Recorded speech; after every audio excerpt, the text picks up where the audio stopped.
Si fuera presidente el día de hoy, ¿cuáles serían sus 3 primeras decisiones? La primera, revertir la reforma judicial. Segundo, hacer un nuevo acuerdo federal. Y tercero, me iría por el acuerdo de integración norteamericana 3.0. Por lo que fue criticado es por el tema de una propuesta de seguridad similar a todo lo que estuvo haciendo Nayib Bukele en El Salvador. Así es. Tiene que haber un aparato judicial que procese rápido y que haga justicia para la víctima. ¿Qué fue lo que lo motivó a entrar a tomar este tipo de roles? Toda mi vida he sido una persona con la intención de aportar a mi comunidad. Yo tengo una posición contraria o de desacuerdo con muchas de las decisiones del actual gobierno. Hice un ejercicio de introspección y dije, a ver, si en algún momento le puede servir al país. Mucha gente me dice, oye, ¿te metiste en el primer momento? No, le dije, a ver, un bombero se prepara para ir a los incendios, no para estar en el cuartel. La mayoría de las personas que estudian administración de empresas, muchas veces lo único que no terminan haciendo en su vida es administrar una empresa. Y el reto es no dejar de estudiar y reinventarte. Hay gente muy exitosa que empezó estudiando medicina y que ahora dirige una gran empresa que a lo mejor es de seguros. Pues creo que ha cambiado un poquito la educación. En mi caso, mi padre fue extremadamente estricto. Para mí, un 9 era un castigo. Mira, a final de cuentas, el intento es importante, pero los resultados son los que definen, ¿no? Sí. Decide tomar un camino político siendo secretario particular del presidente del PRI.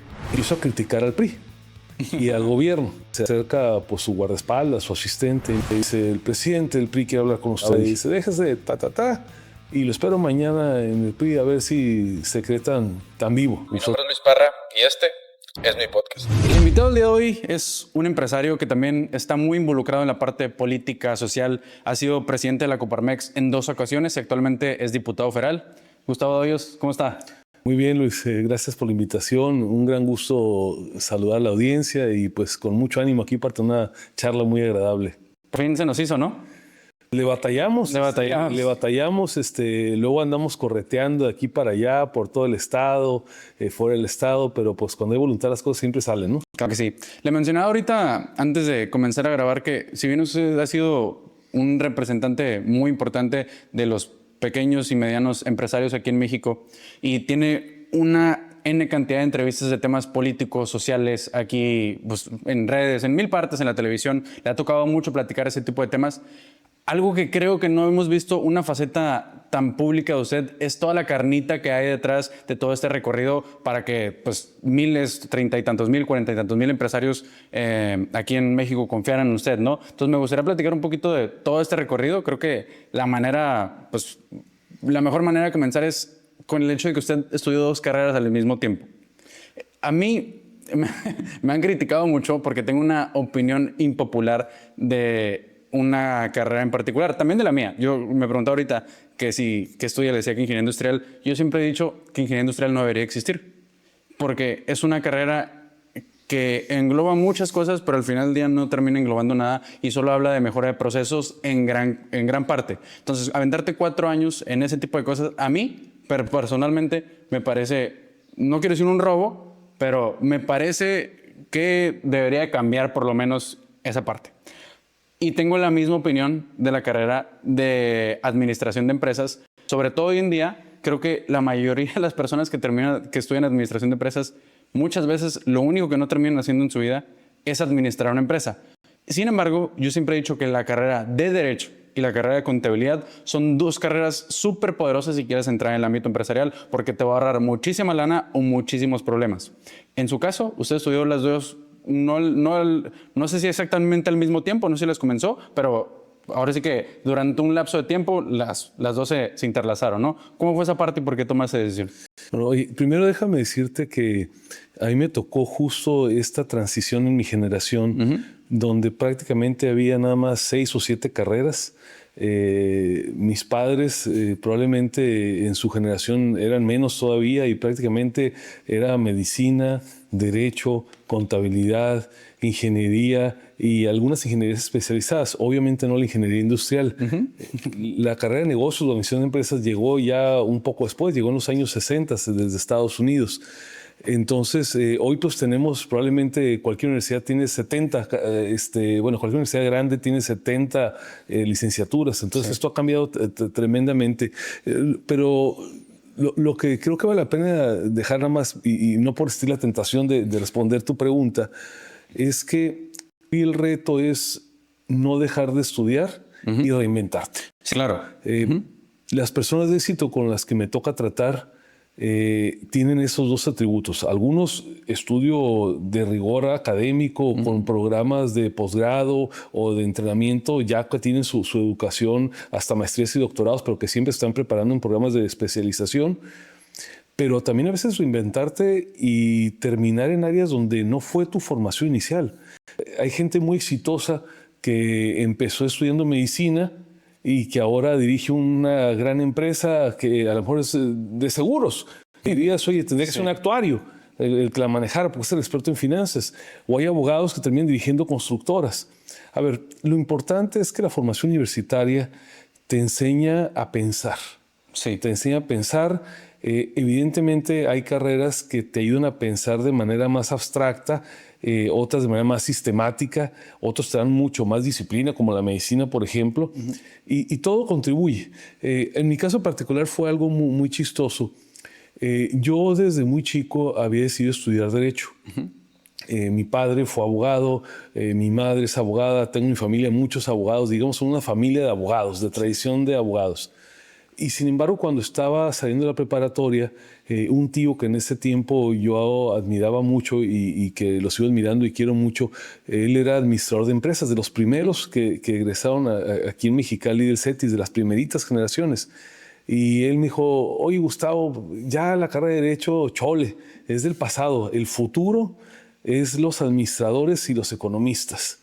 Y la verdad es que yo nunca había hecho una reflexión sobre qué quería estudiar que no fuera Derecho.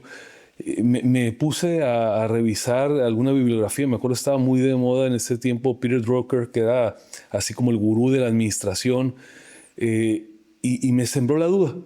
Entonces, la verdad es que estuve en una disyuntiva muy complicada de cuál de las dos estudiar y dije, voy a estudiar las dos. Voy a arrancar con las dos. En ese tiempo, CETIS no ofrecía la carrera de Derecho, la universidad sí, y entonces yo decidí estudiar Administración de Empresas en el CETIS y Derecho en la UABC. Y a ver, porque me estás preguntando, normalmente no lo digo, ¿no? Pero yo dije, en el segundo semestre me voy de baja en la que menos me guste. Así fue mi tirada inicial. Pero pues resultó que acabó el primer semestre y me fue muy bien en las dos, y lo que es más importante, me gustaron mucho las dos. Y entonces dije, bueno, me aviento otro semestre para tomar una decisión más informada. Mi mamá salió más confundida. O sea, con más ganas de quedarse en las dos. Ajá. Y lo más importante, que fui encontrando complementariedades. Ya. Y entonces empecé a entender que un buen abogado, sobre todo si quería atender asuntos ligados a negocios, tenía que entender la información financiera, tenía que entender, para estar en un proceso, por ejemplo, de venta a una empresa, de decisión, de fusión, tenía que entender el lenguaje de los negocios. Y me daba cuenta, empezaba a practicar con mi papá, que era abogado, que los abogados hablaban en un idioma y los hombres de negocios de otros. Entonces dije, oye, aquí hay una área de oportunidad. Ya. Y luego entendí más adelante que las empresas de servicios, aunque no echen humo, como las empresas tradicionales industriales, también tienen procesos empresariales. A lo mejor no compran materia prima tradicional, pero tiene un proceso de gestión de 380 grados. Entonces, luego me di cuenta que el tener la carrera de administración me iba a servir mucho para eventualmente tener una firma legal que fuera líder en el mercado. Y bueno, te hago corta la historia, me aventé las dos carreras, como me dicen que si era muy nerd, digo, no, yo no era nerd, yo era doble nerd, porque además en las dos era el mejor. Entonces, y así me aventé la carrera, las dos carreras, me gradué prácticamente de manera simultánea y luego pues seguí estudiando, ¿no? Como dije hace un momento, se trata de nunca parar de estudiar. Ahorita mencionaba el tema de que todos en su familia son abogados, menos un hermano que tiene, ¿no? Sí. Antes, bueno, no sé si antes o creo que antes era un patrón más marcado o más común seguir esta carrera de los padres, ¿no? Era más como, el papá es doctor, pues el hijo va a seguir el consultorio o la empresa familiar, que todavía hay, pero creo que ahorita hay un poquito más de libre albedrío porque antes hasta era algo que se les planteaba a los hijos de que ese es el caminito que tienes que seguir. En su caso, ¿cómo fue toda esta educación desde pequeño? ¿Simplemente fue un amor a la carrera que nació de la nada o fue algo un poco más impartido? Mi papá siempre fue respetuoso de mis decisiones académicas, muy exigente, eso sí, pero respetuoso. Nunca me pidió que estudiara Derecho. Fue una decisión tomada de manera completamente libre y evidentemente creo que influye mucho antes y ahora por la admiración que sientes por tus padres. Sí, claro. A veces no significa que vayas a estudiar lo mismo, a veces estudias otras cosas, pero evidentemente hay carreras que por su manera de ejercicio marcan mucho la vida familiar.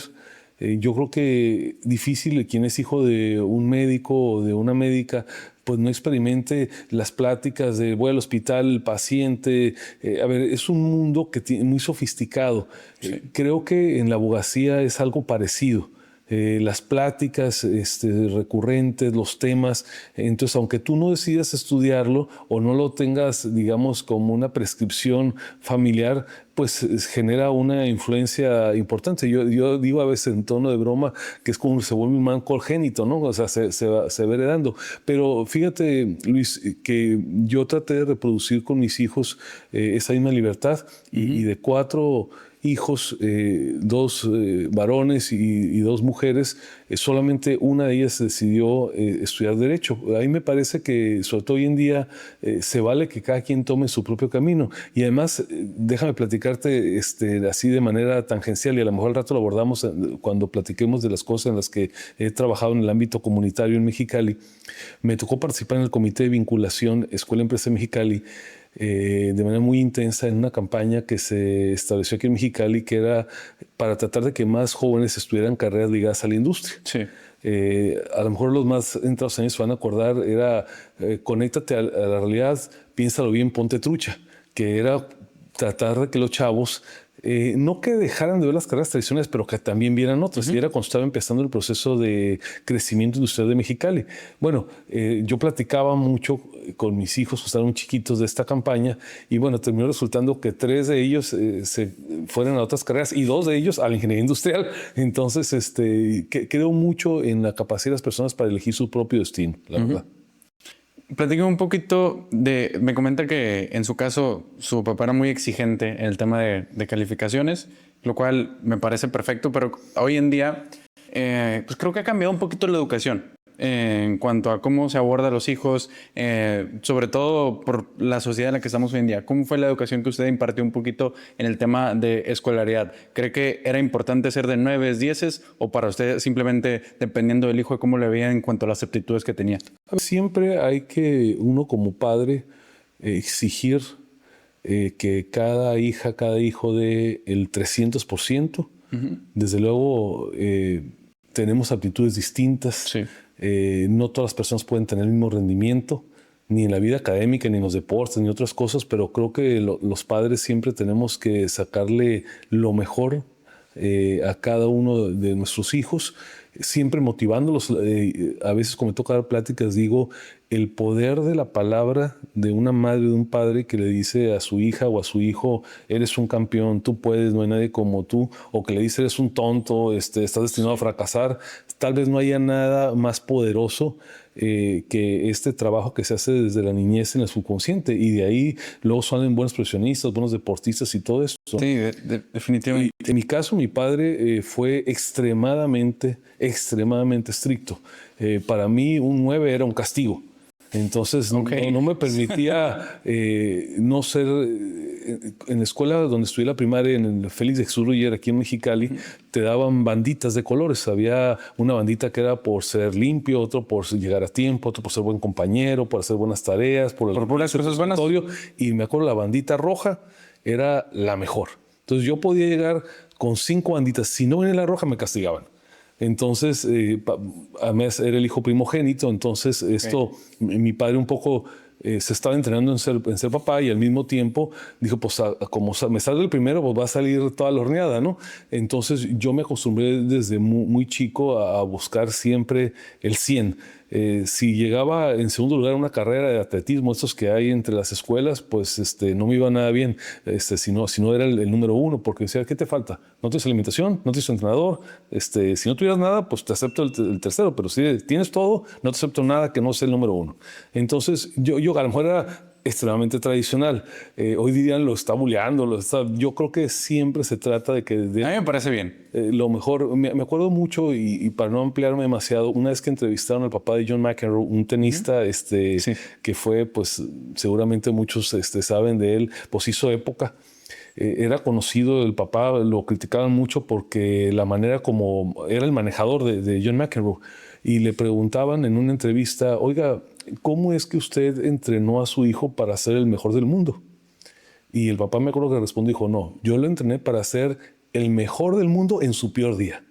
Entonces, imagínate, vas a ser el mejor en tu peor día. Eso habla ya de ir no al 300, al 1000%. Y yo creo que esa es una tarea muy importante que tenemos que hacer los padres. ¿Cómo extrapoló este tipo de educación que usted recibió a ya cuando le tocó ser papá, contemplando un poquito más, pues a lo mejor los sentimientos, el corazón de pollo que le puede tocar y sobre todo una nueva generación con nuevas costumbres, que fue cambiando toda la sociedad, ¿no? Que yo soy bien vocal para eso, yo no creo que haya cambiado para bien.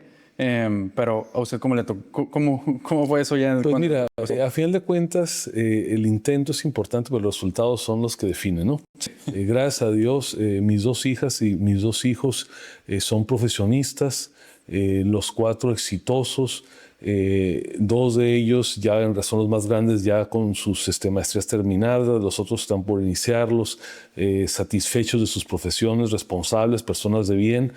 Creo que tomé lo mejor de la educación que recibí, entendiendo que también hay cosas que uno tiene que mejorar o posibilidades que se pueden aprovechar. Por ejemplo, en mi caso, en la educación primaria, yo no estudié en Estados Unidos. Cuando me tocó tomar decisiones como padre, pensé que era importante que mis hijos desde la educación primaria tuvieran algún periodo de que estudiaran en Estados Unidos. ¿Por el inglés? Que su inglés fuera nativo y también para entender mejor la cultura. Eso fue, digamos, una innovación. O, por ejemplo, cuando mis hijos estuvieron en la preparatoria, pensé que era muy importante que tuvieran una estancia prolongada en el extranjero. Y mi hija mayor estuvo 2 años en Shanghái, en China, Gustavo estuvo 2 años en Alemania, Luis Fernando en Suiza, Karina en Inglaterra, previo incluso a la toma de sus decisiones profesionales. De hecho, creo que es un acierto que estén en ese periodo porque les permite invertir un año en definirse bien, en madurar más. Entonces, yo no tuve cuando fui pequeño esas oportunidades, o a lo mejor no las supe tomar, porque por ahí sí me equivoqué en alguna oferta que me hizo mi papá y que no tomé. Pero lo que te quiero decir es que traté siempre de absorber lo mejor, digamos, de los cánones tradicionales de educación, y por otro lado también innovar con las cosas que estas generaciones ahora hay oportunidades pues, que no se tenían en el pasado, ¿no? Entonces, ¿usted recomienda, saliendo de la prepa, tomarse un ratito para explorar un poco antes de entrar directamente a la universidad? Si hay las condiciones las condiciones materiales para materiales y más importantes de que hay una madurez, una estabilidad en el joven o la joven, sí. Si andan en otros problemas, no, porque entonces se van a potenciar los problemas. Pero si es un chico o una chica madura que se vea, a ver, no perfecta, ¿verdad? Pues un chavo tiene inquietudes, ¿no? Pero digamos, si uno como padre o madre ve que el chavo, la chava, en lo esencial va por buen camino y hay las condiciones para hacerlo, que ahora hay una gran cantidad de becas, en lo cual yo también he estado muy metido en los últimos años, creo que es una oportunidad que hay que darle. O sea que al contrario de pensar que sería un año para descubrirte, creo que es más peligroso por ejemplo, es que creo que la gente malinterpreta un poquito el año sabático de ciertas maneras al pensamiento que estoy escuchando usted, y creo que me hace mucho sentido. Si uno sale de la prepa diciendo, ay, me voy a tomar un año a ver qué sale, a ver qué fregado se me ocurre durante este periodo de tiempo, creo que pues no va a ser nada productivo porque no tienes ninguna intención particular.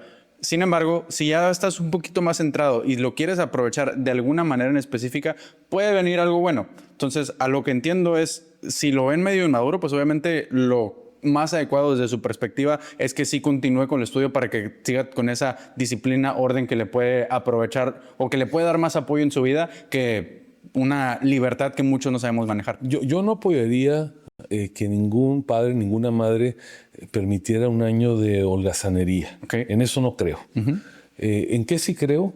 En que si, por ejemplo, es un chico talentoso en los deportes o en alguna disciplina artística, le apuesto un año a eso, siempre se quite el gusanito de que a lo mejor va a ser artista o va a ser campeón de fútbol, lo que sea, Y desde luego apoyo que 1 o 2 años se destinen a aprender cosas distintas.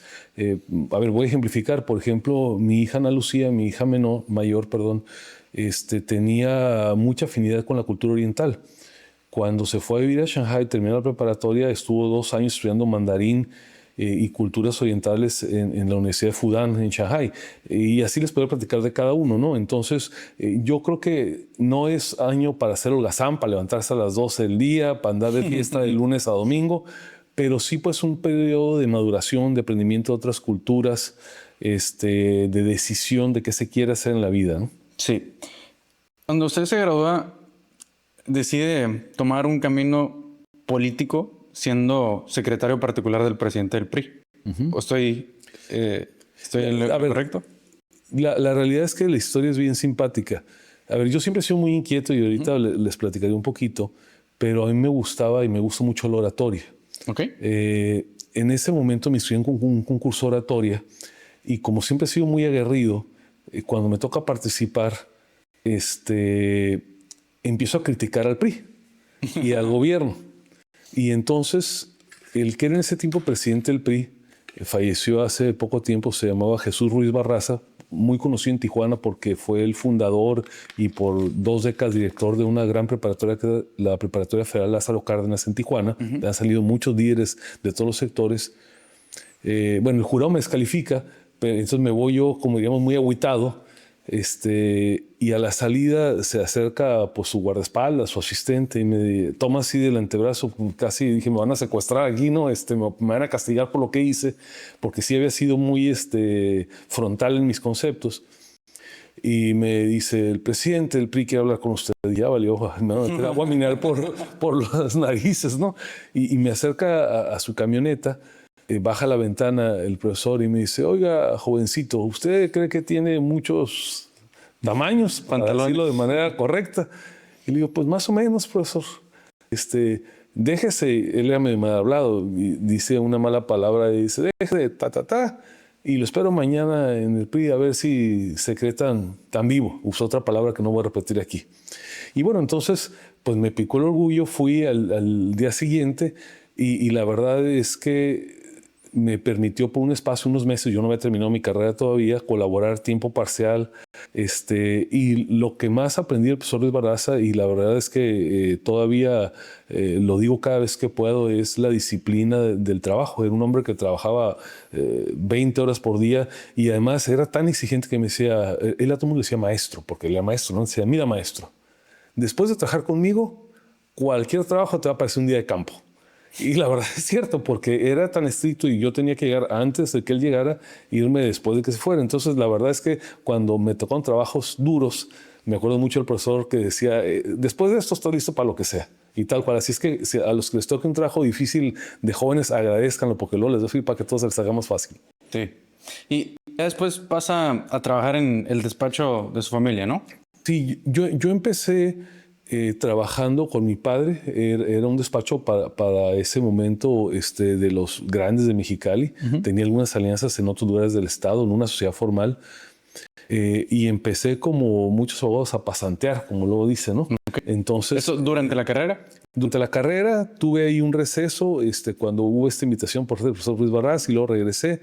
Y a la par de eso empecé a hacer algunos negocios tratando de ganar dinerito. Pues siempre uno anda buscando cómo complementarle, ¿no? Sí. La carrera de Derecho, como otras carreras, no es una carrera que tenga un retorno rápido. Normalmente, si fuéramos agricultores, diríamos es como sembrar palmas. Va a dar, pero hay que esperar. Entonces siempre andaba ahí tratando de meterme en temas inmobiliarios y otras cosas para generar algo de flujo. Pero sí, me tocó empezar desde muy chavo. Ya tengo 36 años como abogado, todos los días cuidando mis asuntos. Nunca he dejado ni un solo día de atender mis asuntos como abogado. Claro, ha habido momentos donde el porcentaje del tiempo que le puedo dedicar ha sido menor. He tenido que apoyarme en otras personas, pero desde el día que empecé hasta el día de hoy siempre he estado metido fuerte en los temas legales. Algo que me parece bien interesante, que digo, desde hace mucho tiempo he tenido esta duda. Yo tengo entendido que si bien era uno de los despachos fuertes de aquí en Mexicali, lo que creó su papá, ya ustedes han transgredido a una etapa mucho más grande, internacional, y demás, ¿no?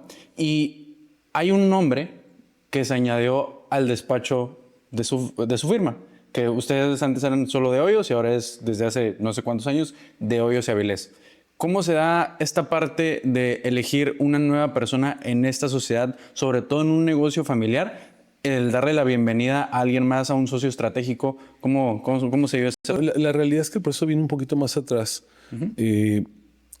En algún momento, trabajando yo asuntos de bancos, mi papá siempre tuvo un buen número de asuntos de bancos y me encargó unas cuentas. A mí me invitan a participar como representante regional del área legal de un banco. Y en unos cuantos meses, porque había una crisis de financiamiento muy fuerte, siendo un chavo recién egresado, escalé varias posiciones en ese banco en cosa de meses y terminé siendo director regional de ese banco. Entonces, en un periodo muy corto de tiempo, cosa de 3 años, atendía cosas del despacho, dirigí el banco en toda la región y eso me permitió entender negocios de otra escala. Mucho el problema de los abogados es que, pues, aunque sean muy exitosos, pues están en sus expedientes, sus asuntos, pero no tienen una visión macro. Entonces, siendo ya director del banco y me levantaba todas esas 4 de la mañana, me iba a la oficina de a las 5 de la mañana, de 5 a 8, a las 8 me iba al banco y del banco salía a las 6 de la tarde y me iba de 6 a 10 de la noche al despacho. O sea, nunca dejé de atender mis asuntos. Le empecé a hablar a mi papá de la importancia de hacer una empresa de servicios legales. Le dije, a ver, si tú te quieres ir 3 meses más adelante a Europa con mi mamá o quieres hacer otras cosas, necesitamos hacer una empresa que pueda operar basada en nosotros, pero a pesar de nosotros, incluso. Y yo también tenía desde ese tiempo inquietudes de en algún momento hacer otras cosas. Nunca dejar de ser abogado, pero sí sumarle. Y entonces mi jefe, que tenía pues una formación tradicional, me compró la idea. Y debo decirte que la conceptualización del proyecto de hacer una firma de otro tamaño, pues fue, digamos, una complicidad entre mi padre y yo que lo fuimos armando y obviamente yo siempre queriendo ir más acelerado y él metiéndole freno. Como todo, sí, un freno por la experiencia y las canas ayudan a veces para calmar los ímpetus. Hoy en ese sector no te metas, o de repente llegaba un cliente que parecía muy adinerado, pero que me parece, oye, ese señor de dónde salió, claro, que quiere que compre esos terrenos, ya lo investigaste, cómo llegó aquí, y la verdad, gracias a esa experiencia, tuvimos siempre cuidado de no meternos donde no deberíamos, ¿no? Entonces, el proceso pues, fue un crecimiento normal en la medida que tú quieres crecer rápido con cualquier giro. Pues vas viendo otras oportunidades de negocio, vas comprando, igual que pasa en cualquier empresa, a otras firmas legales, vas reclutando personas. Y yo tenía muy claro que aunque el origen era familiar, la firma que fundó mi papá hace más de 60 años, teníamos que entenderlo como una empresa y como en cualquier otra cosa, pues implica incorporar nuevas personas y en el paso del tiempo, por una decisión básicamente de carácter profesional, de cualidades, de atributos, pues se incorporó un primer socio fuera de la familia y luego otros socios más fuera de la familia. También el camino, que es algo bien normal, déjame decirte, Luis, personas que trabajaron conmigo, que estaban en la firma, pues también emprendían sus propios proyectos. Claro. A mí me da mucho gusto cuando me encuentro en una mesa de negociaciones, en una audiencia judicial, o compitiendo incluso por una misma cuenta a personas que en algún momento fueron pasantes conmigo, que se entrenaron y que ahora son personas muy destacadas. A ver, las decisiones de negocios nunca son para siempre. Eso es bien importante. Lo que hoy parece tu decisión más acertada, siempre hay que tener capacidad de revisarla, analizarla, apostarle más o incluso tomar decisiones distintas. ¿Cuántos hombres de negocio no hemos visto que de repente se desinvierten en un sector y uno dice, oye, ¿cómo que están saliendo de eso? Pues sí, mira, a ver, voy a poner un caso, el corporativo FEMSA, que en su origen, su fortaleza, fue la producción de cervezas de Tecate, Carta Blanca, 2X. Y ya vendieron. Hoy no está en ese negocio. Tal vez pronto ya no esté en Coca-Cola tampoco en algún momento. Y ahora lo más importante es el comercio detallista a través de Oxxo, ¿no? A ver, si FEMSA pudo vender la cerveza y dedicarse a otras cosas. ¿Qué significa? Que todos tenemos que reinventarnos. Las decisiones que parezcan fundamentales, el ADN en los negocios, eso hay que siempre tener capacidad de revisarlo y tomar nuevas decisiones. ¿Cómo fue para usted todo ese tema de trabajar con familia? Sobre todo porque tuvo ahora sí que esta iniciación como pues el hijo primogénito, que era pues el líder, ¿no? De cierta manera me imagino, sí. Pero también de este rol de hermano mayor guía, que a lo mejor, no sé si con sus hermanos hubo la misma exigencia o su papá ya fue tomando un poquito más de mano más suave. Y pues, dice la gente que, sobre todo en México, que los negocios y la familia no se deben de mezclar. Yo tengo otra filosofía. A pesar de que no tengo hermanos, yo siempre he pensado, oye, pues si vas a hacer algo tan importante como una empresa que le vas a dedicar horas, sangre, sudor, pues qué mejor que confiar en alguien con el que también confiarías probablemente con tu vida. Mira, yo creo que hay veces que se pueden hacer Sí, hay veces familia sí. y hay veces que no se pueden. Sí, claro. ¿Cuál es la fórmula del éxito? La exigencia. Por ejemplo, Los estándares. Los estándares. Trabajar con la confianza de familia, pero exigirte como si no fueras familia. Y yo, por ejemplo, al haber estudiado administración de empresas, no tanto como un ingeniero industrial, pero también estaba acostumbrado a las métricas. Los abogados estamos formados más para los qualis, para la parte cualitativa, no para la cuantitativa. Y entonces a mi padre, cuando le empecé a decir, oye, vas a llenar estos formatos, vas a estar reportando tiempos, esta es la banda que se tiene para contestar un asunto de tal tipo, se me cae y me decía, ¿qué? ¿Me vas a decir tú a mí cómo gestionar la oficina? Entonces, llegamos a tener serias diferencias como socios. A veces apenas nos hablamos en la oficina. Claro, el domingo que iba a visitarlo a su casa, pues era mi papá y él me trataba a mí con el afecto de hijo y yo de padre. Y el lunes en la oficina, pues empezábamos otra vez con un clima duro porque tenemos una decisión en la que no estábamos de acuerdo. Entonces, yo creo que esta parte de hacer negocio no con la familia, cada caso es distinto, pero lo más importante es que no se pierda que para que sea negocio familiar, pues tiene que ser negocio. No puedes repartir el cero, ¿no? Entonces sí, tienes que crear valor. Esa es una gran frase que acaba de decir. Para que sea negocio familiar, tiene que ser negocio. Porque pues, primero tiene que ser negocio y no hay. Sí. Si es para uno, no va a ser para dos y menos para cuatro. Entonces, me toca participar en varios consejos de empresas y todo. Y la verdad es que es tan amplia la gama de las decisiones. ¿Tienen consejo ustedes? Nosotros en la firma, en otras empresas donde participo, en las que, algunas, algunas en las que yo no soy accionista, pero soy consejero independiente. Y lo que te diría aquí es que, Luis, no hay verdades absolutas. Mira, por ejemplo, una empresa de las más admiradas por todos los mexicanos y mexicanas es el Grupo Bimbo. Daniel Selviche, el presidente de la empresa, tomó hace unos años la decisión de convencer a su consejo de contratar o de elegir al primer director general no miembro de la familia. Y consta que en esa familia hay personas súper capacitadas, conozco muchos de ellos, preparados, como se preparó el propio Daniel para llegar a ser director general entre todos los hermanos y primos y todos sus procesos de decisión familiar son súper bien estructurados. Y a pesar de eso tomaron la decisión como un brinco al siguiente nivel de tener por primera vez una cabeza ejecutiva no miembro de la familia. Es una decisión. Y hay, por otro lado, empresas también muy exitosas que han preservado que sea un miembro de la familia quien dirija la empresa. Eso es en grandes empresas y también en pequeñas empresas. Entonces, ¿qué es lo más importante? Tener decisiones colegiadas, tener asesores profesionales que sean aptos para todo, para las finanzas, para los impuestos, para lo legal, para la mercadotecnia, para todo, y ir generando una gestión empresarial pues a la medida de las mejores prácticas que existen en el mundo, ¿no? Sí. Hablando ayer, preparando toda esta entrevista, estaba hablando con un amigo que también es abogado y quería preguntar, o sea, le dijo, ¿y tú qué le preguntarías a Gustavo? Y él estaba muy interesado y a mí también me interesa mucho. Ustedes, pues como le digo, o sea, ahorita tienen operaciones en más de 10 ciudades diferentes, son miembros de la barra de Nueva York, estoy en lo correcto, ¿verdad? Sí. ¿Cómo se vivió toda esta parte en cuanto a el manejo de personal y método administrativo en un tema de un trabajo, quiero decir, tan artesanal que requiere un nivel de calidad impecable, pero que no siempre es tan fácil revisarlo, porque al final del día es un servicio que depende 100% de un humano, que a lo mejor, a diferencia de una cadena de ensamble, una revisión de producto, que es bastante diferente. ¿Cómo manejan toda esta parte en todas estas ciudades y cómo fueron llevando a cabo este crecimiento? Pero no en la parte de decir, obviamente, pues requiere inversión, requiere pues captación de talento, pero un poquito más en la carnita de cómo fue todo este método administrativo.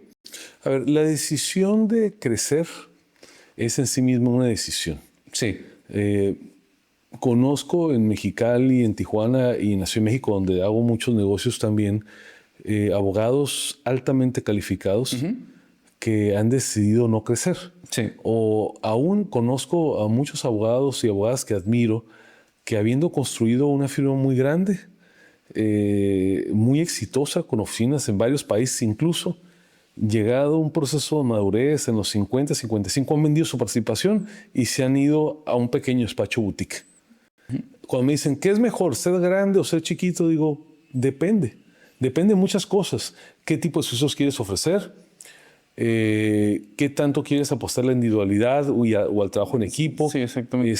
¿Cómo te sientes cómodo, no? El ciclo de tu vida. Pero lo que trato de destacarte, Luis, es que muchos de los grandes abogados de este país han crecido en grandes firmas, las han hecho crecer, han tenido bajo su mando a 100 abogados y luego terminan trabajando con un asistente y su secretaria.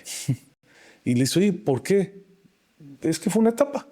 Ahora, antes atendía 300 a la vez, ahora atiendo 5 por año, pero ahí está toda mi concentración. Entonces, primer tema que les diría, esta no es una entrevista para abogados, pero a ver, se vale ser pequeños toda la vida, se vale ser grandes en una etapa y luego tomar una decisión de concentración. No es que una cosa sea buena y otra cosa sea mala, simplemente es una decisión. Déjame planteártelo así con un ejemplo. ¿Qué es mejor, un avión Boeing 787 Dreamliner o una avioneta Citation? Depende para qué lo quieres, ¿no? Sí.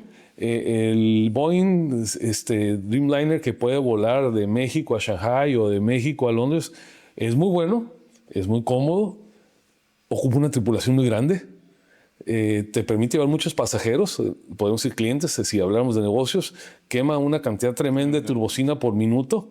Despegarlo a 10,000 pies, ya te gastaste $10,000 nomás en el despegue, en lo que se gastó. Una avioneta Cessna ocupa un tripulante, gasta muy poquita turbocina, puede bajar prácticamente en una brecha. Entonces, ¿qué quieres hacer? ¿Quieres un Boeing o quieres una avioneta? Pues depende, ¿no? Sí. A lo mejor tu querencia está más en algo chiquito, flexible y todo. Entonces, esto que lo estamos platicando por un despacho legal igualmente aplica para cualquier firma. O sea, hay personas que deciden una operación, médicos, agentes de seguros, ingenieros que, por ejemplo, el diseño de una propiedad, de una casa, de un edificio, lo hacen como un arte. Y hay quienes construyen a granel, ¿verdad? Sí. Entonces, lo importante es que tengas identificado cuál es tu modelo de negocio, cuál es tu nicho, dónde está tu diferenciación. Cuando yo convencí a mi papá de que había que crecer, había 2 o 3 firmas de mucho prestigio aquí en la ciudad. Todavía operan todas ellas, pero no había ninguna que hubiera decidido un crecimiento fuera de Baja California. Entonces, ¿cuál es la primera ciudad fuera de aquí? Nosotros crecimos primero hacia Tijuana, Sí. Porque pues, es la capital económica del estado. Tenemos una pequeña oficina en San Luis, Colorado. Luego yo decidí y le propuse a mis socios ir hacia Guadalajara porque tenemos una concentración importante de negocios en Occidente.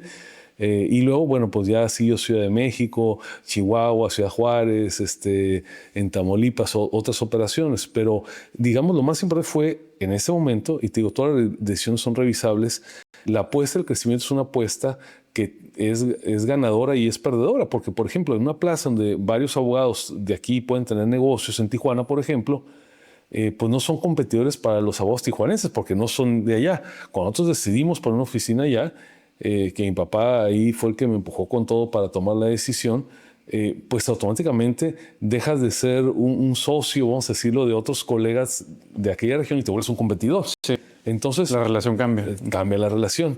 Entonces ganas por un lado y pierdes por otro lado. Entonces mi recomendación en cualquier profesión, esas decisiones no son verdades absolutas, las tiene uno que ir valorando, y también, que son las más difíciles, las decisiones de abandono. Porque hay veces que nos cuesta a los empresarios en general, a los abogados no se diga más el ego, ¿no? Abrí en tal lugar y no me fue tan bien, me conviene más cerrar. Pues, las decisiones de negocio, yo siempre he dicho que en los negocios se vale la eutanasia. O sea, no da, hasta luego, ¿no? Concentre tus tiempos o recursos en otras cosas. Y ha sido un poco lo que ha marcado siempre mis decisiones de vida, ¿no? Ustedes han tenido la oportunidad de trabajar con clientes pues, bastante importantes. A mí me llama mucho la atención, ahorita que me preguntaba qué me dedico yo en todo el tema de marketing y demás, si bien sí he hecho cierta labor de campo en cuanto a algunos métodos de venta más tradicionales en cuanto a visitas en frío, llamadas en frío, ese tipo de cosas, en su nicho creo que se basa mucho en construir una relación poco a poco, sobre todo ya en un sector business to business. ¿Cómo fue toda esta etapa de captación de clientes a una escala mayor, todos estos métodos de prospección? Porque yo tengo entendido, o a lo que he escuchado, es que pues, usted es una persona que le tocó salir ahí al campo a hacer esas relaciones, a generar estos nuevos clientes. ¿Cómo se vivió y cuáles eran las estrategias que manejaba? Bueno, cuando hubo que tomar decisiones de invertir tiempo en tareas que no son facturables, pues es una decisión compleja. Cada hora que le inviertes como prestador de servicios, un abogado, un médico, a tareas que no se traduce una factura, pues es una decisión compleja. La verdad es que yo debo decirlo con claridad, mi padre fue ahí definitorio en eso, porque incluso cuando yo tomé decisiones de tener gestión pública, ahorita platico rápidamente, me refiero comunitaria, no necesariamente de gobierno, pues él decía, puta, 1 hora menos de golf, porque tenía que entrarle al quita, ¿no? Entonces siempre fuimos un binomio en esta parte. Cada vez, por ejemplo, yo tuve la fortuna de ser presidente de la Coparmex aquí en Mexicali, presidente de la Coparmex a nivel regional, presidente de la fundación de la Universidad Autónoma de Baja California, presidente del patronato de la universidad, que es el órgano financiero que administra la UABC. Varias responsabilidades de carácter público en otras fundaciones y todo, y luego y el brinco a nivel nacional para ser el secretario general de la Coparmex a nivel nacional, que es la segunda posición en importancia. Después, como presidente de la organización durante 4 años a nivel nacional, cuando nos tocó la renegociación del TEMEC, como representante de México del sector privado en esta renegociación que duró prácticamente 2 años, como miembro de la Comisión Ejecutiva y del Consejo General Empresarial a nivel nacional. Todo esto implica horas que no estás en la oficina y salen pues de 2 partes. Uno, menos horas de sueño, o sea, empezar muy temprano. Yo he sido siempre muy vivo para jugar con la diferencia de hora entre la Ciudad de México y Mexicali. Sí. Empezar con la hora de la Ciudad de México y terminar con la hora de Baja California. Entonces, implica tiempo personal, tiempo de familia, tiempo de tu pareja, y también implica tener personas en tu equipo que estén dispuestas a apostarle a lo mismo. Y yo durante mi vida he tenido apoyo de muchas personas, pero sin lugar a dudas, me dijeron, ¿y quién fue definitorio en esto? Mi padre. Sobre todo en las etapas donde cada decisión de estas que he platicado de participar implicaba quitarle 1 hora al trabajo profesional. Ahora, uno no se mete en esas cosas, o al menos no es mi caso, pensando en que vas a dar una conferencia, no sé, en Quintana Roo, en Cancún, con presidente de Coparmex, y que te va a llegar al día siguiente un empresario del sector inmobiliario, oye, ayúdeme a estructurar legalmente este proyecto inmobiliario. No lo haces así, lo haces creyendo en una misión, en un propósito de vida, en pagar, como diría el exrector del TEC de Monterrey, tu hipoteca social, pero la vida es muy generosa. La verdad es que en la medida que tú actúas por el bien, te paga de otra manera. Entonces, ¿qué trato de decirte y trato de resumir toda esta elaboración? El tener presencia pública, aunque yo nunca sacaba mi tarjeta de presentación del despacho o tenía que repartir tarjetas de presentación afuera de mis conferencias o eventos de carácter público, pues el hecho de que seas una persona visible pues hace que te lleguen negocios. Ahora estaba viendo una encuesta de hace 2 semanas. Alguien me la mandó, yo ni siquiera sabía que se estaba haciendo. Bueno, sabía de años atrás, pero ya le había perdido la huella. Y mide a las 250 personas con mayor liderazgo a nivel nacional. Años atrás, cuando estaba muy metido en el tema empresarial, pues yo sabía que estaba ahí por razones obvias. Ahora, por ejemplo, en esa medición de liderazgo nacional, nada más hay 3 personas de Baja California. La gobernadora, evidentemente por la exposición que tiene, un diputado de Morena, que ya fue candidato al gobierno del estado de Baja California, el diputado José Fernando Caso Trenti, y yo. No en ese orden, está la gobernadora, luego estoy yo y luego está Jorge Fernando, distribuidos dentro de los 250 lugares. Entonces, pues yo ya hace años que dejé el liderazgo empresarial. Dije, bueno, pues no está mal, ¿verdad? A pesar de que pase el tiempo, tener una exposición pública así.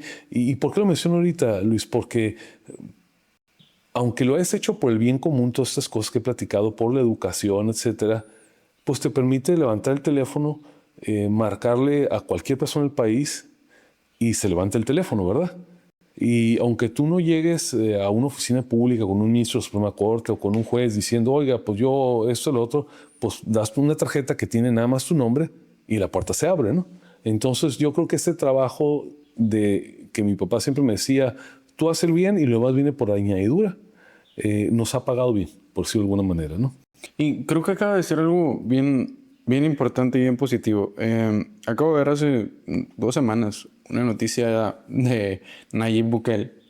No, digo, me desconozco 100% la veracidad o qué tanto a fondo se llevó a cabo esa investigación. Creo que lo publicó ahí Latinos o La Crónica, no me acuerdo quién. Que supuestamente Bukele pues hizo una compra inmobiliaria de una playa ahí en El Salvador. No sé si vio esa noticia. Y pues de cierta manera, en esta operación, él terminó lucrando de una u otra manera, ¿no? Y yo veía los comentarios tanto de la gente de México como de la gente de El Salvador y todos de que, qué bueno. O sea, al final del día, aplaudiéndolo, que independientemente de que sí, puedes decir, está sacando un poquito de provecho, la cantidad de cosas que él ha hecho para proveer o para aportar a su pueblo ha sido mucho más grande que ahora sí que de que algo positivo que ha venido por añadidura, como usted dice. Sé que no es lo mismo, creo que esto a lo mejor puede ser un poquito más de un pequeño abuso de poder por ahí, pero pues definitivamente, ¿no? Y yo no veo para nada malo esto que usted me menciona, o sea, porque pues cuando uno hace las cosas de buena fe, de buen corazón, pues no tiene nada de malo usar estas relaciones para algo que también al final del día pues tiene sus responsabilidades en el sector político, en el sector público, pero también tiene sus responsabilidades con todos sus stakeholders dentro de su organización. A ver, sí tiene uno que cuidar siempre los temas de conflictos de interés. ¿Ok? En mi caso, cuando me eligieron como presidente nacional de Coparmex, yo tomé la decisión de no atender a ningún cliente del sector público. Me costó dinero. O sea, las cuentas que tenía del sector público, asesoramos a gobiernos municipales, estatales. Pero todas esas cuentas. Lo habla usted como... La firma. La firma, ok. O sea, la firma. Sí, porque está fácil decir, yo ya no, pero mi socio sí. A ver, una decisión que costó dinero.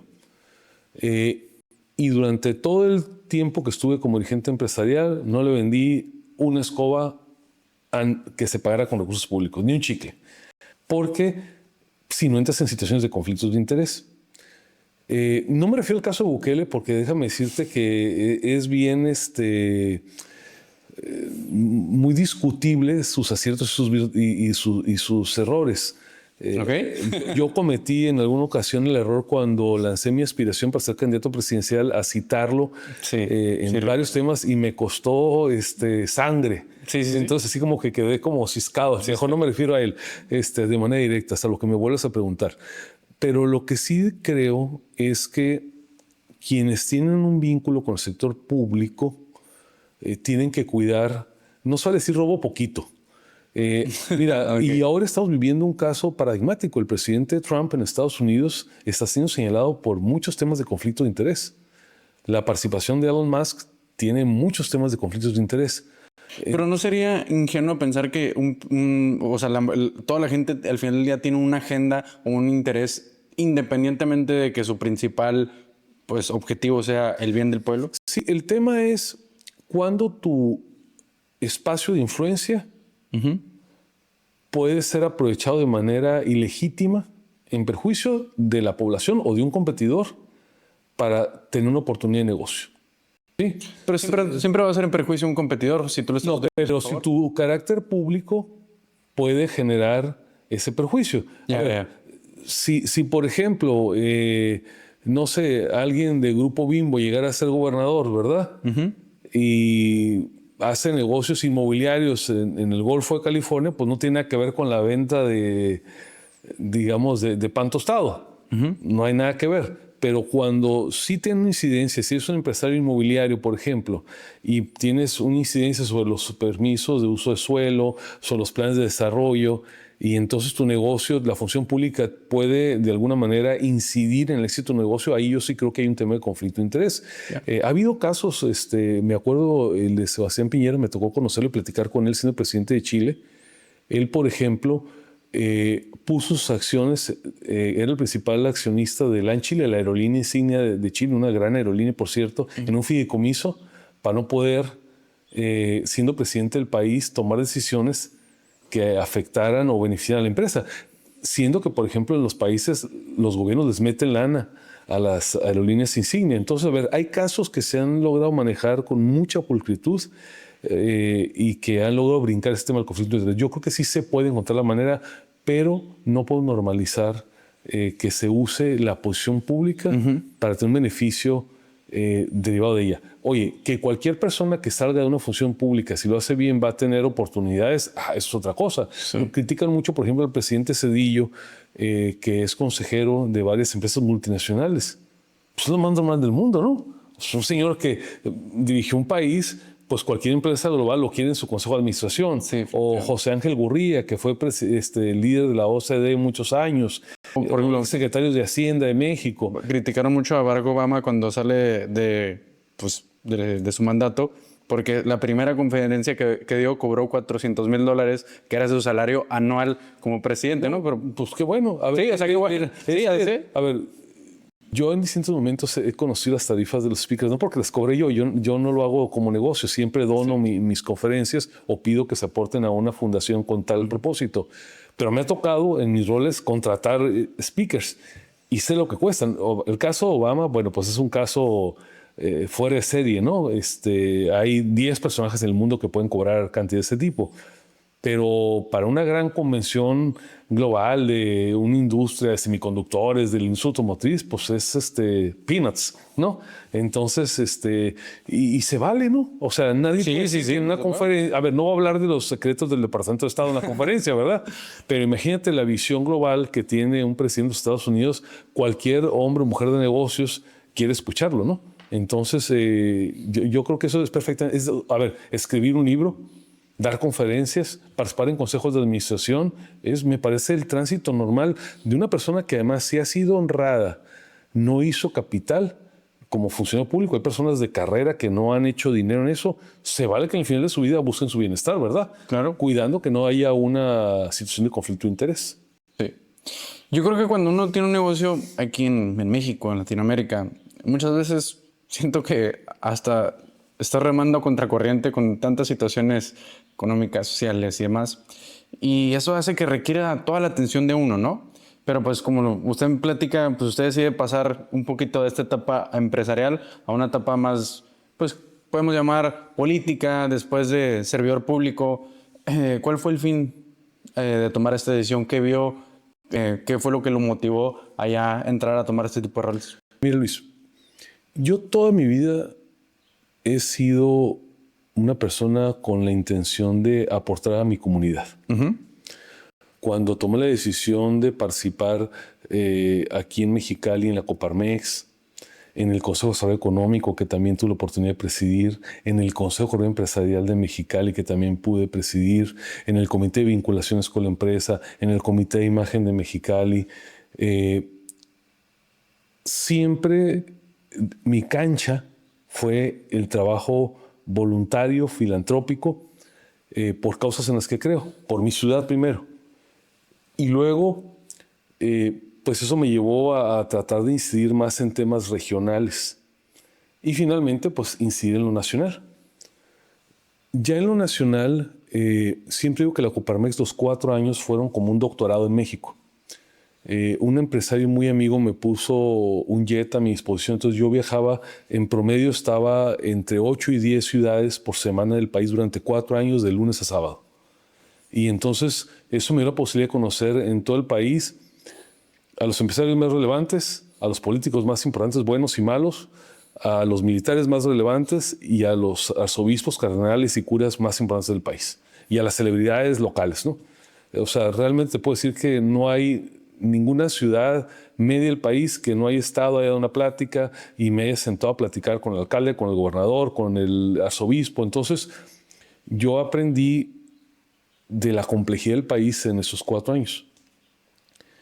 Cuando tú entiendes un país, puedes decir, voy a ayudar en este pedacito nada más o voy a tratar de hacer cosas más grandes. Es público que yo tengo una posición contraria o de desacuerdo con muchas de las decisiones del actual gobierno. Digo respetuosamente, no soy un maniqueo que diga todo está mal, no soy de esos, pero tengo graves diferencias. Y entonces, terminando ya mi gestión empresarial, dije, a ver, ¿qué puedo hacer para seguir aportándole a mi país, aparte de mis cosas personales? Y entonces traté, junto con un par de personas más, de organizar una coalición opositora que presentara una candidatura presidencial competitiva. Te estoy hablando de 2018. Se lograron ciertas cosas, otras no, pero me di cuenta que a veces no basta con las pequeñas acciones privadas, sino que tienes que tratar de incidir en grande, en las grandes decisiones públicas. Y luego, cercanos al 24, otra vez me buscaron varias personas diciendo, oye, pues a lo mejor tienes que ser candidato presidencial, hace falta un candidato del sector privado. Lo reflexioné, me animé a participar, luego no sé en las condiciones para lograr una candidatura. Y cuando ya esta posibilidad ya no estaba, me buscó a mí Dante Delgado. En ese tiempo era el coordinador nacional de Movimiento Ciudadano, una persona con la que yo había tratado ya por muchos años como dirigente empresarial. Lo había ido a ver como senador, que era él de la República, para que apoyara causas empresariales, y la verdad es que las había apoyado muy bien, habíamos creado una buena amistad. Y me empieza a decir, oye, pues tú representas el liderazgo empresarial muy generoso, más importante de no sé cuántos años, te reconocemos por tu lucha en favor del salario mínimo, por tu lucha anticorrupción, por esto y por esto. No obstante que yo había conformado una coalición en la que no estaba MC. Sí. Es de esas paradojas de la vida, ¿no? Y la verdad de las cosas, me pensé mucho la decisión. Yo ya más o menos tenía claro, porque estaba en el núcleo de muchas decisiones, cuál iba a ser el resultado de la elección. Para mí era muy claro para ese momento de que la presidenta Sheinbaum iba a ganar la elección. No tenía ya ninguna duda de esto. Y también tenía claro que, salvo alguna sorpresa, iba a haber un gran control en la siguiente legislatura por parte de los legisladores de Morena y sus aliados. Entonces, hice un ejercicio de introspección y dije, a ver, tú eres abogado, eres conocido por sus posiciones duras, por debatir fuerte. Si en algún momento le puedes servir al país en un congreso, es en ese congreso. Mucha gente me dice, oye, ¿te metiste en el primer momento? No, le dije, a ver, un bombero se prepara para ir a los incendios, no para estar en el cuartel. Sí. Hoy estoy en una cámara en la cual la oposición no tiene posibilidad de ganar ni una sola votación, pero soy un bombero en el fuego. Para eso me entrené. A mí me gusta mucho el montañismo, pues te entrenas para poder progresar en tormentas, en la nieve y todo. Entonces decidí apostarle una parte importante de mi tiempo a ser legislador, justamente porque creo que es cuando más se requieren buenos legisladores. Mira, aquí en Baja California, el primer diputado de oposición fue el después gobernador Héctor Terán, y era un diputado de oposición contra puros del oficialismo. Pues algo hizo bien, que marcó una diferencia, y al paso de los años el PAN logró la gubernatura. Los que hoy estamos en la oposición, o como ahora dice el coordinador Maínez, que somos una alternativa más que una oposición, nos tocaron peleas bien difíciles todos los días. A ver, ahorita te platico el tema está, digamos, en el foco. Ya ves que hubo un anuncio de la Secretaría de Seguridad Interna de Estados Unidos que apareció en el partido de fútbol y todo, amenazando a los migrantes a Estados Unidos. Sí. Obviamente un tema súper lamentable, pero el gobierno de hoy, oficialista, es muy bueno para dar pretextos para meterte goles. Entonces dijo, vamos a una iniciativa para que se prohíba ese tipo de anuncios. La verdad es que ya había las herramientas, no se ocupa la iniciativa. Pero así, a una iniciativa que se presentó antier y le están metiendo como 40 artículos restrictivos a libertad de expresión en redes sociales. O sea, prácticamente por Seguridad Nacional te pueden cancelar este programa.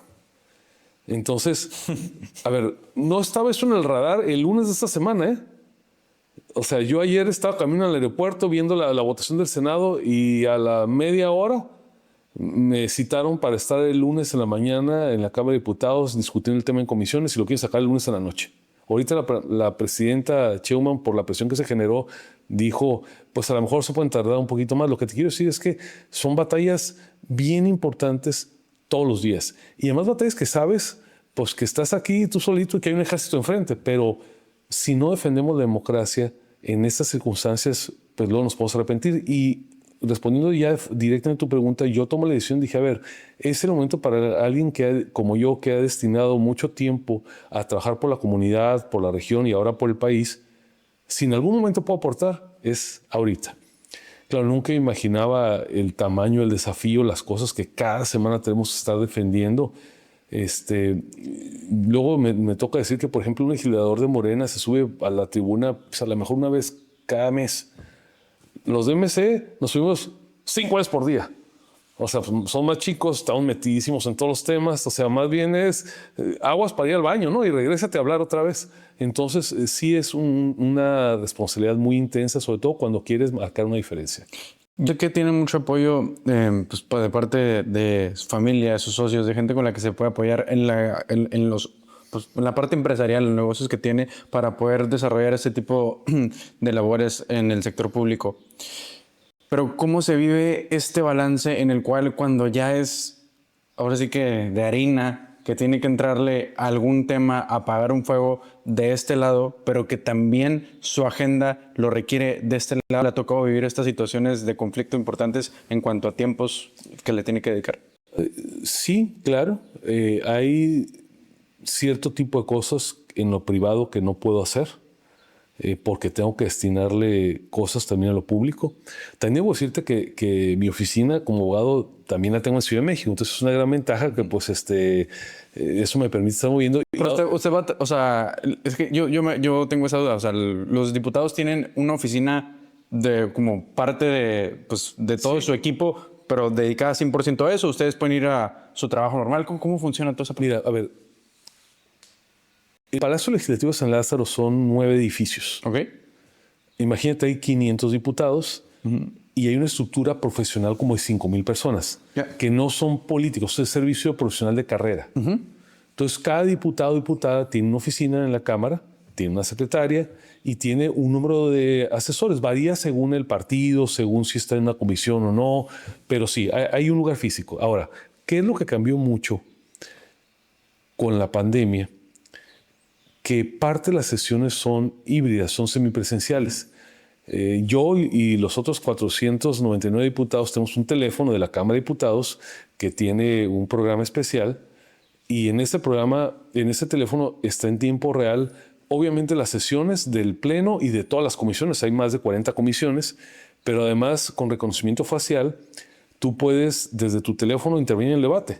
O sea, cuando ustedes ven ahí las banderas y todo, salvo en sesiones de carácter constitucional, que esas tienen que ser presenciales al 100%, cualquier otra ley, o sea, no es mi caso que lo haga todos los días, pero hay gente que lo podrías hacer sin incumplir con nada. Puedes estar en tu oficina o en donde sea, pides la palabra por el teléfono, por la aplicación, el presidente de la mesa directiva ve que le estás pidiendo, dice el diputado Gustavo de Hoyos que usa la palabra de manera virtual, pone su teléfono y en las pantallotas ahí sale tu intervención y se somete a votación, y la votación también se hace de manera remota. Cada vez que se llama una votación, te suena una alarma en tu teléfono, pones el reconocimiento facial, votación por votación, te autoriza y votas a favor, en contra o abstención. Entonces, esto ha cambiado mucho porque te permite ser más versátil. No que estés de flojo, no digo que alguien no esté de flojo. Te permite, por ejemplo, si estás viendo un tema, no sé, de la supervisión del puerto de Veracruz o del Tren Maya, estar atendiendo ese tema que te interesa por la Comisión de Telecomunicaciones y al mismo tiempo estar al pendiente aquí con el chícharo de la sesión y de repente intervenir. Yo, por ejemplo, en mi oficina en Ciudad de México, tengo una sala de juntas que parece el cuarto de situación de militar, donde tengo pantallas y todo, y literalmente me salgo de mi privado, que ahí es como templo para el trabajo legal, me voy a la sala de situación y ahí estoy viendo en cada pantalla el trabajo de la Comisión de Hacienda, la Comisión de Economía del Pleno, y literalmente pues puedo votar en ese momento. Claro, si eres una persona organizada, yo no soy ingeniero, pero trato de actuar como ingeniero, tengo muy claro los días en que hay que hacer presencia física. Ahora, algo que, déjame cometer aquí una infidencia, lo que se ve en la televisión es como la obra en un teatro. O sea, hay 2 actores arriba, a veces hay una orquesta, y atrás hay 1000 personas trabajando. En la vida parlamentaria pasa lo mismo. Cuando un asunto ya llega al pleno, es que ya hubo muchas reuniones de trabajo, de comisiones, reuniones privadas.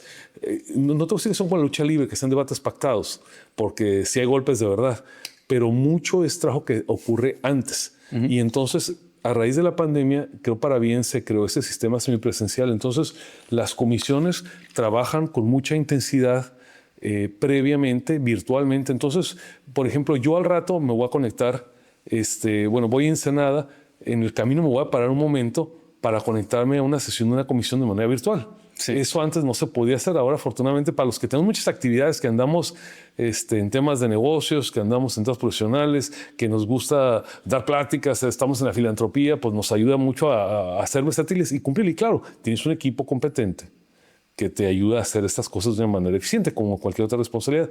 A muchos me dicen, ¿y cómo le haces tú para estar enterado de tantos temas? Y le digo, gracias a la Coparmex. ¿Por qué? Bueno, porque por 5 años recorrí el país y entonces tengo los teléfonos de las personas correctas para cada cosa.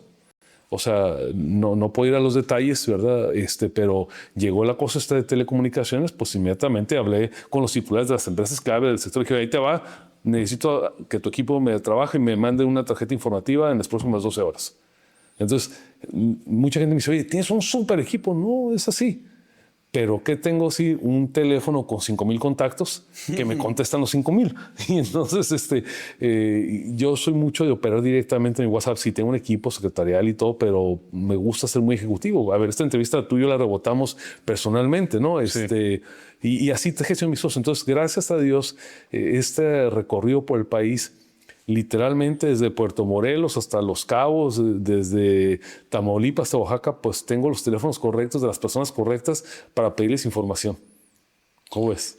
Yo, por ejemplo, a mí no me encanta estar informado de todo, del sector público en general, porque siento, o no sé si soy una persona muy sensible, a lo mejor puede ser, pero siento que hay muchas cosas que me terminan desenfocando, me terminan afectando. Pero hay un podcast que yo sigo mucho de Estados Unidos de un empresario que se llama Patrick Bet-David.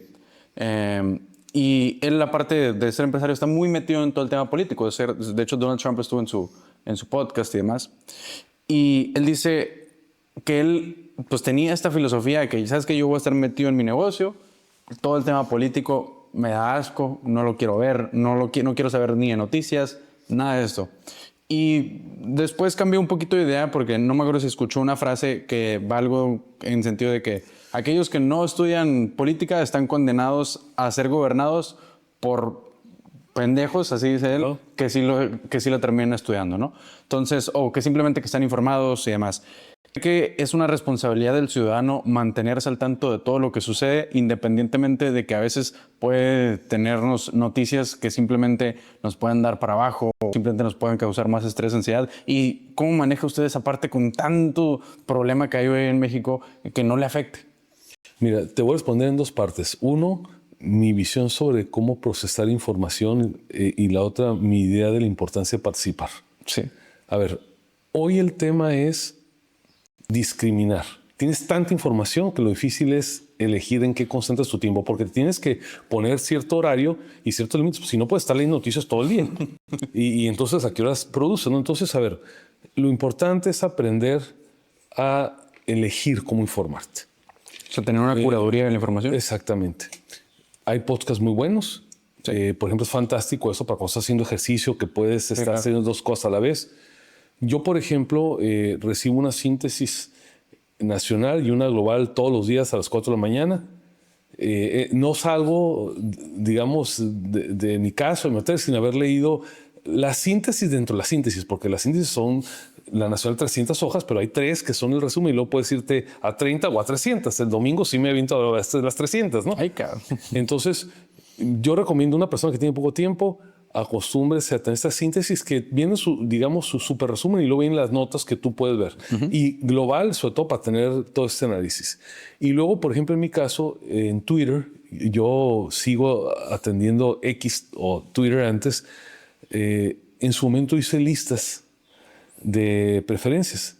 Cualquiera que se meta a mi Twitter se va a dar cuenta que las tengo privadas, pero por ejemplo tengo líderes globales y ahí tengo siguiendo a las 25 personas que admiro más en el mundo. O no es gente que admiro, me corrijo, que en mi opinión más inciden en el rumbo de la humanidad. Yeah.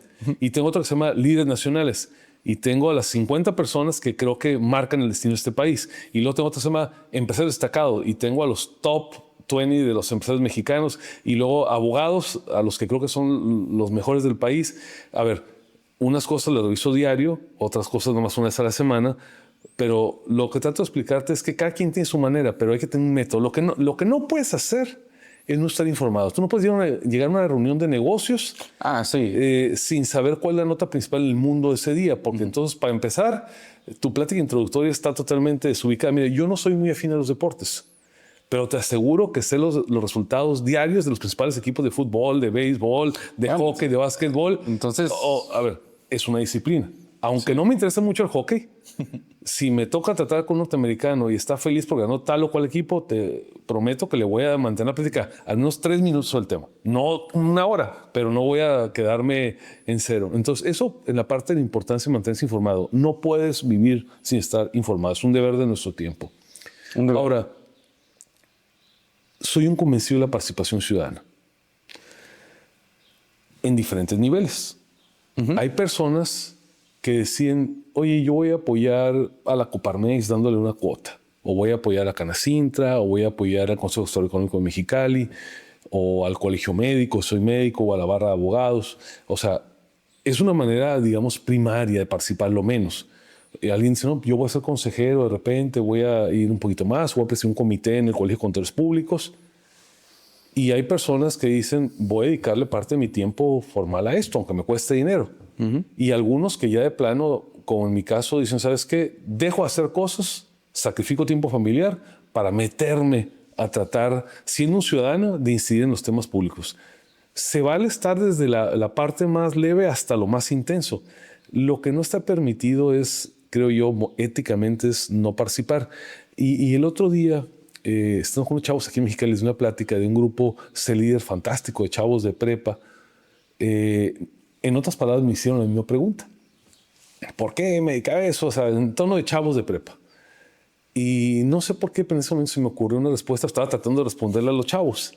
Y les dije, mira, de nada te sirve tener la mejor suite de un barco si estás a bordo del Titanic. A ver, tú puedes ser el mejor abogado, el mejor constructor, el mejor productor de lo que sea. Sí. Si la ciudad le va mal, estás a bordo del Titanic. Entonces, si no es por un interés, digamos, legítimo, un compromiso que te surja, entiende que tú no quieres que el barco en el que estás, así tengas la mejor casa, el mejor carro, pegue en el témpano, ¿no? Entonces, ocúpate de llegar o de poner una alarma al capitán. Capitán, ¿está despierto? Que eso es con un tweet, ¿verdad? O con una publicación. O vístete y vete al puente de mando y dile, señor, ve el témpano. O sea, a fin de cuentas, lo que no puedes estar es pasivamente en tu suite oyendo música, muy a gusto, relajándote y de enterarte que el barco ya pegó y ya se está hundiendo. Por eso es que sí hay que participar. Ahorita comentaba algo que me llamó mucho la atención de su lista, estas listas que tiene en Twitter. Si ahorita pues, pudiera, ahora sí que hacer un ranking de las 10 personas que más definen el mundo actualmente, el destino de la humanidad o con mayor influencia, ¿cuál sería? Y la pones difícil. Es que hay unos que porque están en cargos públicos relevantes. Sí, claro. Y otros por su pensamiento. Mira, no me gusta para nada, no comparto nada con el presidente Trump, pero hoy es la persona que más influye. Trump sería el primer lugar. Ajá, a ver, no es hablando de gustos, ¿eh? No, sí, que quede claro, para que no... Sí. Probablemente él sea la persona que hoy más está marcando el destino de la humanidad. Úrsula, la presidenta de la Comisión Europea, creo que es una persona que, ahora que ya no está la Merkel, que antes era el liderazgo más importante de Europa, creo que es otra de las personas que marca de manera muy importante el destino de la humanidad. En la intelectualidad, deja para no hablar temas de políticos. Pues que digo, tienen que estar en esa lista, ¿no?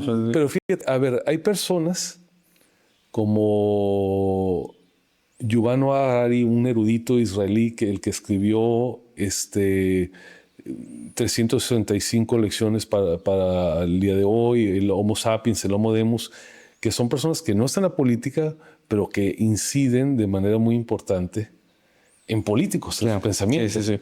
A ver, no necesariamente el que está dando los martillazos es el dueño de la fábrica que hace las mesas, ¿no? Entonces hay 2, 3 pensadores muy importantes que inciden de manera toral. A ver, el mismo Elon Musk, que tampoco es santo de mi devoción. ¿Por qué? Porque no estoy muy de acuerdo con su pensamiento público. Lo admiro como empresario, pero no estoy de acuerdo con su pensamiento público. Sí, entiendo. Entonces, pero sin duda está en los primeros 10. Hay una cuenta que me gusta, siempre me cuesta trabajo pronunciar el apellido, Peter Diamandis, que es de Singularity University. Sí, ¿quién es? Ajá. Ahí lo sigo desde hace 15 años, por ejemplo, porque es un pensamiento exponencial hacia el futuro. ¿No le ha tocado ir a Singularity? Fíjate que me han invitado varias veces y por X o por Y no he podido, pero es de mis temas que tengo en mi lista de cosas que quiero hacer. Y así te podría hacer una lista y igual en el ámbito nacional. O sea, por ejemplo, si tú eres en el ámbito nacional, hay personas, igual no todos quiere decir que estoy de acuerdo con todo lo que hacen. Desde luego hoy la persona más influyente es la presidenta de la República, no hay duda de ello.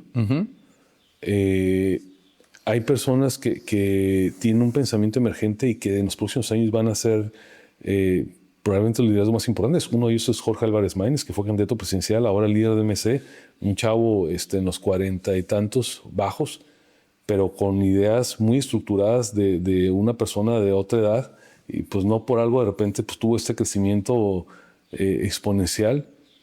Y hay personas ya muy consagradas como el ingeniero Carlos Slim, ¿verdad? O personas tan, digamos, controversiales como Ricardo Salinas. O sea, no necesariamente sigues a las personas con las que estás de acuerdo, sino precisamente Barack Obama hablaba de esto, te quedas en una caja de resonancia donde nada más lees y oyes a los que te caen bien. Yo sigo a la presidenta de Morena, sigo a los legisladores más importantes, a Fernández Noroña, a Ricardo Monreal, no porque me guste como piensen, pero tú no puedes una visión 360 si no estás hablando con los que piensan como tú, ¿verdad? Entonces te vuelves, para empezar, muy cerrado en tus argumentos, en tu análisis. Y obviamente en el ámbito nacional hay pensadores en los diferentes ámbitos muy destacados. Y yo trato de ser una persona que le dedico, sobre todo el fin de semana, mucho tiempo a ponerme al día de qué están hablando. De qué están hablando porque eso te da pertinencia en los temas y qué están diciendo los temas. Y de ahí sale tu propia opinión. Aparte que escribo 3 artículos por semana en diferentes medios. Ahorita, a lo que escucho usted, todo el tiempo anda al 100, ¿no? O sea, ahora sí que conectado de arriba para abajo. Su mente siempre está trabajando. ¿Cómo maneja eso en su vida personal con su pareja? Yo creo que uno tiene que definir prioridades en la vida. Ok. Una vez un amigo que me invitaba a que fuéramos a escalar cierta montaña, le dije, no tengo tiempo, Elías. Él falleció de un infarto, por cierto, esquiando. Y me dijo, no es que no tengas tiempo, no es tu prioridad. Claro. Qué buena respuesta. Entonces yo aprendí que uno define sus prioridades. Y luego mi amigo Elías también tenía otra frase que aquí les comparto. Decía, él hacía una planeación anual muy sofisticada de sus actividades empresariales, personales y todo. Era muy viajero, daba muchas conferencias, iba a muchos shows de negocios de una gran empresa del sector plástico en Tecate. Y él decía, mira, tu vida, tu agenda, imagínate que tienes un frasco transparente de vidrio y tienes 10 piedras de diferente tamaño y luego tienes arena. Tú tienes que a esas 10 piedras, en tus prioridades, ponerle un nombre a cada una de ellas, meter primero la piedra más grande al frasco, luego la segunda más grande, luego la tercera más grande, luego así hasta la décima y luego llenarlo con arena. Si lo haces al revés y metes primero la arena, no caben las piedras. ¿Cuál es digamos, la moraleja? ¿Cuáles son tus piedras grandes en tu vida? Mis negocios, pon la piedra número 1. Sí. Mi familia, la número 2. No digo que cada quien tiene su orden, ¿verdad? O mi familia es el número 1, mete la piedra 1. Entonces, ¿qué vas a decir? Si la familia es el número, a ver, tiempo tanto por semana, viaje, está todo lo que va ligado. Yeah. Entonces, yo lo que hago es seguir el consejo de Elías y cada año, en diciembre, en la segunda semana de diciembre, revalorar mis piedras, también la vida va cambiando, ponerlas en el frasco, porque la arenita se acomoda sola, ¿no? O sea, todas las demás actividades, esas van a encontrar cómo clavarse en tu agenda. ¿Qué es lo que trato de hacer? Y con esto respondo a tu pregunta. Respetar mucho mis tiempos privados. Me dijo una vez un empresario mexicalense al que admiro mucho, Rodolfo Nelson, que él, a pesar de que en un momento que tenía muchísima actividad, siempre estaba a las 4:30 de la mañana en el Parque Hidalgo y luego en el casino. Y yo iba en ese tiempo al casino todos los días muy temprano y le decía, oye, Rodolfo, ¿por qué nunca fallas? La verdad es que me asombraba él y Eduardo Martínez Palomera, que sí, gente muy ocupada, que siempre estaban ahí a la misma hora. Y me decía Rodolfo Nelson, yo nunca fallo una cita. Pues está bien. ¿Y esto qué tiene que ver con eso, mijo? Es una cita conmigo. Es una cita conmigo. Está en mi agenda como una cita. Y yo jamás fallo una cita. Entonces, fíjate, así tenemos que manejar los temas familiares. Yo con mi esposa, por ejemplo, cuando, oye, hay esta situación, ¿te interesa que lo hagamos? Un concierto, lo que sea, lo pongo en la agenda. Y no lo pongo en la agenda para que no se me olvide. Es una cita. Oye, ir a un restaurante en el Valle de Guadalupe es una cita. O es una boda, o es ir aquí al Cien Pies. Entonces, las cosas personales hay que darles el mismo tratamiento, digamos, en el sentido de formalidad, que le das a una cita con el más importante cliente, porque si no, al rato, tu actividad personal, tus decisiones íntimas se vuelven residuales. Entonces, primero, pues hago las cosas que me gustan, pero segundo, nunca jamás las dejo como la arenita del frasco. Es la piedra grande. ¿Sí me explico? Sí. Y con eso ya no te equivocas.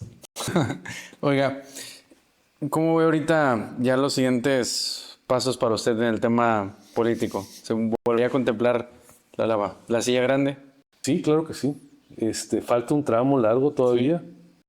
A ver, lo voy a decir con mucha claridad porque si algo me caracteriza siempre es que no le saco a las preguntas. Sí. Y menos le saco a responder.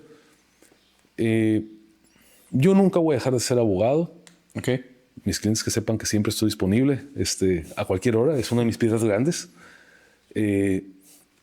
Pero creo que también las oportunidades que me ha dado la vida, el camino que he recorrido, así como son oportunidades y bendiciones, también implican responsabilidades.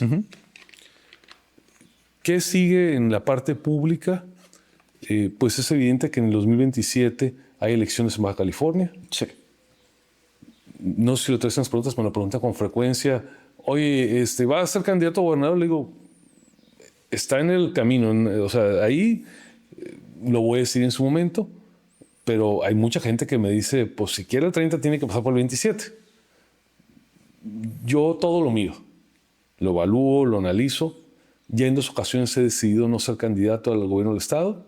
Lo he decidido mediante un análisis racional de oportunidades, de mi circunstancia personal, la posibilidad de triunfo, porque a mí no me gusta competir, me gusta ganar. Sí, claro. Eso me lo metió mi papá, me dijo, no. Eso de que lo importante, había una cosa que le decían en las escuelas en ese tiempo, lo importante no es ganar sin competir. Mi papá decía, no, Lo único es ganar. O sea, si no vas a ganar, no compites. Sí, fue también por eso que decidió no proseguir ahorita en el 2024 porque tenía muy claro que Claudia Sheinbaum iba a ganar. Más que eso, cuando tomé la decisión fue porque en el proceso de decisión de parte de la oposición no había condiciones para ganar la candidatura. Ok. Yo creo que un candidato con mis características sí le hubiera podido ganar a Morena. Pero bueno, esa ya es otra historia, ¿no? No, entonces, a ver, está esa situación. Muchas personas casi no puedo irme a tomar un café cuando un mesero, el valet parking. Ayer me fui en Uber del departamento que tengo en la Ciudad de México al aeropuerto para viajar a Baja California. Y la persona que conducía el Uber, Roberto se llamaba, en cuanto me dijo, sí, es usted, ¿verdad? Vi porque está mi nombre en la aplicación de Uber. Sí. ¿Por qué no se animó de ser candidato presidencial? Que yo quería que fuera usted. Y digo, por cierto, me sacó el tema de Bukele, ¿no? Es que la regó aquella vez con esto y lo otro. Y me dijo, pero el 27 sí iba a ser gobernador, ¿verdad? Entonces dije, bueno, pues un taxista en la Ciudad de México le resultó más bueno el análisis político que un asesor que te quiere cobrar súper igual, ¿no? Ya tardamos como 50 minutos, me trazó toda una ruta. Dije, bueno, y tienen fama los taxistas en la Ciudad de México que son buenos para la política. Dije, bueno, esto es sabiduría popular. Entonces, ahora, está ahí. Claro que me gustaría buscar la candidatura presidencial. También aprendí cosas, ¿no? En el intento no logrado del 24. Hay que hacer muchas cosas, hay que hacer 1000 cosas perfectamente hechas y tienes una oportunidad. Pero si no haces una de las 1000 bien, no vas a ganar. Entonces yo estoy haciendo, pues voy como en las 300 de 1000 que hay que hacer, ¿verdad? Para que las cosas salgan bien, pero está en la ruta. Si fuera presidente el día de hoy, ¿cuáles serían sus 3 primeras decisiones conforme al México del día de hoy? Sé que es una pregunta difícil. ¿Presidente del país? Sí. La primera, revertir la reforma judicial. Ok.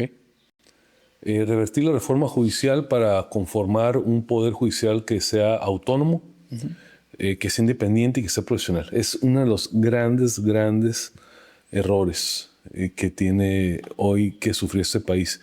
Segundo, hacer un nuevo acuerdo federal. En México los estados, todos, incluso los gobiernos por Morena, están empobrecidos por la federación. Yo creo mucho en el modelo alemán y el de como empezó Estados Unidos, con estados fuertes que su fortaleza nutre la federación. Este país se ha vuelto un país tremendamente centralista. Los gobernadores y los gobernadores prácticamente tienen que ir a mendigar recursos, literalmente en una oficina de 5º nivel, ahí en un sótano en Hacienda, para que los atiendan, les den 5 minutos, ya no digo el secretario o la secretaria de Hacienda.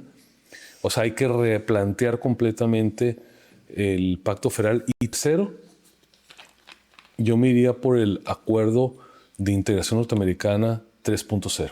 A ver, no la revisión del TMC, eso ya viene el 26. Ahí me tocó ser parte del equipo negociador, vivir de la primera a la 8ª etapa, le entendí el asunto. Yo creo en una integración plena como la que hay en Europa. O sea, para mí un objetivo realizable y que espero que me toque verlo y ojalá que me toque gestionarlo. O sea, con una unión norteamericana.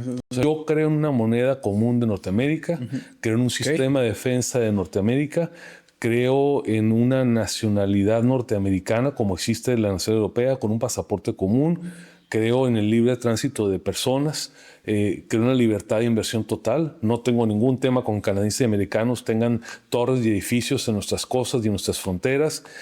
Si a cambio de eso, para que nuestras trabajadoras y trabajadores que están aquí en una empresa maquiladora puedan en la temporada ir a trabajar a Riverside y ganar el triple o el cuádruple con una visa automática. O sea, una de mis apuestas así fuertes es integración norteamericana plena. ¿Lo ve viable? No viable, más bien. ¿Lo ve posible realmente? Si me eligen presidente, claro que sí. Pero no depende solo del presidente de México, por ejemplo. Mira, a ver, era mucho más difícil. Yo estaba muy chavito.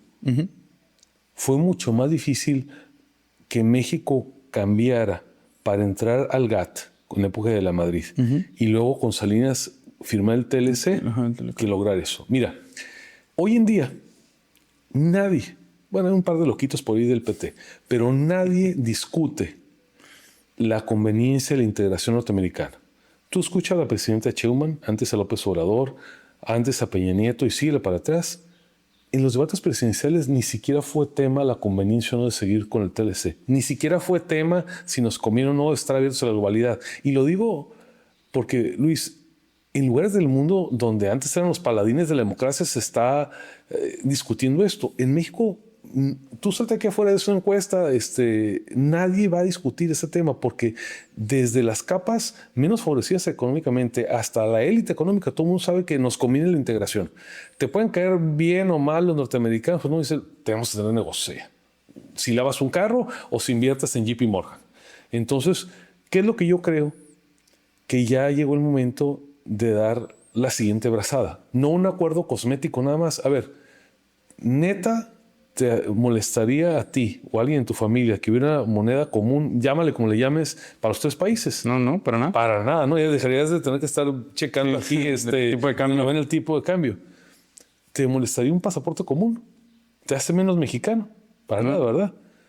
¿Te preocuparía mucho que un americano tuviera, no sé, en la Colón, un edificio porque está cerquita de Estados Unidos? ¿Te preocuparía que eso va a determinar una invasión norteamericana? No. Como que no, ¿verdad? Y en cambio quisieras poder abrir tu cuenta y pasar la frontera con tu dinero sin tenerte que estar, oye, que no pase $10,000 y si vas al banco fulano, pues como eres mexicano vas a batallar para que te den la cuenta. A ver, libertad económica. ¿Y esto no traería un poquito de un problema que creo que sí hay seriamente en México, que es la gentrificación? Tal vez sí, pero a ver, las apuestas de mantenerte en el inmovilismo, en los pueblos, yo leo mucho algunos autores que de repente idealizan el pasado. No, con cada quien vivía en su rancho, cada quien producía sus cosas, hacía sus propias medicinas. Cuando el mundo era así, la gente se moría a los 40 años, ¿eh? Sí. Y en los más altos niveles de desnutrición. Nunca, hay un libro que ahorita se me escapa el nombre que leí el año pasado, nunca la gente había vivido tanto tiempo en el mundo y nunca el bienestar había estado como ahora. Es que si apelamos a la nostalgia un poquito, sentimos que ahorita nunca hemos estado peor, pero si vemos todo el tema histórico, nunca hemos estado mejor. La humanidad nunca ha estado mejor ahora. Y contrariamente a lo que se dice, donde la gente vive mejor es en las grandes ciudades. Ahí así, no, pues es que todo el mundo piensa que todo el mundo tiene Yellowstone, ¿no? Como la serie. No, la verdad es que la vida en ciudades, en las grandes ciudades, para la gente que tiene menos dinero, es mejor calidad de vida porque hay más espacios públicos, hay transporte público, todo eso. Entonces, a ver, oye, que van a subir las rentas. Pues sí, pero también los salarios, ¿no? Entonces, para mí la apuesta a la integración es fundamental. Entonces, empezando, digamos, de la base, el sustento, un poder judicial que funcione. Después, un pacto federal para fortalecernos que realmente vaya bien. Oye, si Baja California puede ir más rápido que Chiapas, ¿por qué Se no? refiere a que, pues por ejemplo, o sea, creo que Baja California, Nuevo León, varios estados del norte son los que más aportan y menos reciben en... Desde hace 30 años que yo estoy en las cosas del trabajo comunitario, en parte por eso me involucré en lo público. Me peleé con todos los secretarios de Hacienda, con todos los secretarios de Economía. Me odiaron cuando era presidente de Coparmex de Mexicali y del Noreste porque siempre les llegaba a decir, oye, el seguro social, las empresas pagan tanto y nomás regresas tanto. Oye, de impuesto a la renta se recauda tanto y regresa tanto. A ver, ¿Debería ser directamente proporcional? tiene que haber un valor. El que más lo ha desarrollado es el gobernador Samuel García, que le entiende muy bien esos temas desde que era senador. A ver, lo que está en colisión es todos ser solidarios o todos ser cada estado lo suyo. Esos son los extremos. Hoy el régimen dice los estados grandes le tienen que dar mucho más a la federación para que ella le dé los estados menos favorecidos. Yo lo que sostengo es que para que des más le tienen que ir bien al estado. Si el rato le quitas a los estados que están produciendo no hay infraestructura, al rato no hay quien ayude. Entonces, ¿qué es bien evidente? Que Baja California, Sonora, Sinaloa, Coahuila, Chihuahua, Nuevo León, Jalisco, Querétaro, Yucatán, el Estado de México, y me falta Puebla un poquito, San Luis Potosí un poco también. Son estados que le aportan mucho a la federación y a los estados. Y hay otros pues, que nada más reciben. ¿Qué tienes que hacer? Encontrar ese punto donde los estados que hoy le aportan a la federación se fortalezcan, sean más competitivos. Oye, aquí estamos fascinados porque están haciendo unas obras de infraestructura, unos puentecitos. Qué bueno, yo se lo celebro a la gobernadora, son buenas cosas, pero cuando lo veo, digo, se nota que no viajan por el resto del país. para que vean las cosas que se están haciendo. Sí. A ver, se notan mucho porque sí nos han tenido bien castigados. Entonces, ¿cuánto más vamos a tardar para tener mejores carreteras, a lo mejor de Tecate, Ensenada, o para el puerto de Colonet, para que haya mejor comunicaciones en Tijuana y en Mexicali, para tener mejor transporte público? Si queremos que le vaya bien al Estado, pues le tienes que invertir pues, como una empresa de infraestructura. Y hoy, desafortunadamente, el margen de maniobra que tiene el gobierno es de este tamaño. Mira, ahí anda la gobernadora proponiendo desaparecer el FIDEM, que es de las poquitas cosas que hay para inducir el desarrollo económico, metiéndose una broncota por 180 millones de pesos al año. Yo cuando vi la iniciativa, aparte me dio mucho coraje porque me tocó estar en el momento fundacional del FIDEM, fui de los que lo negocié con el gobierno del Estado, pero más allá de temas personales, dije, qué mal está el Estado. Para que la gobernadora se aviente un bronco también con el sector privado por 180 millones, realmente es como cuando Napoleón, el duque de Wellington, vio venir la guardia de Napoleón, dijo, con todo, señores, ¿vienen o no? Es que ya no tienen más, ya no tienen más, por eso es lo que está pasando con el Estado.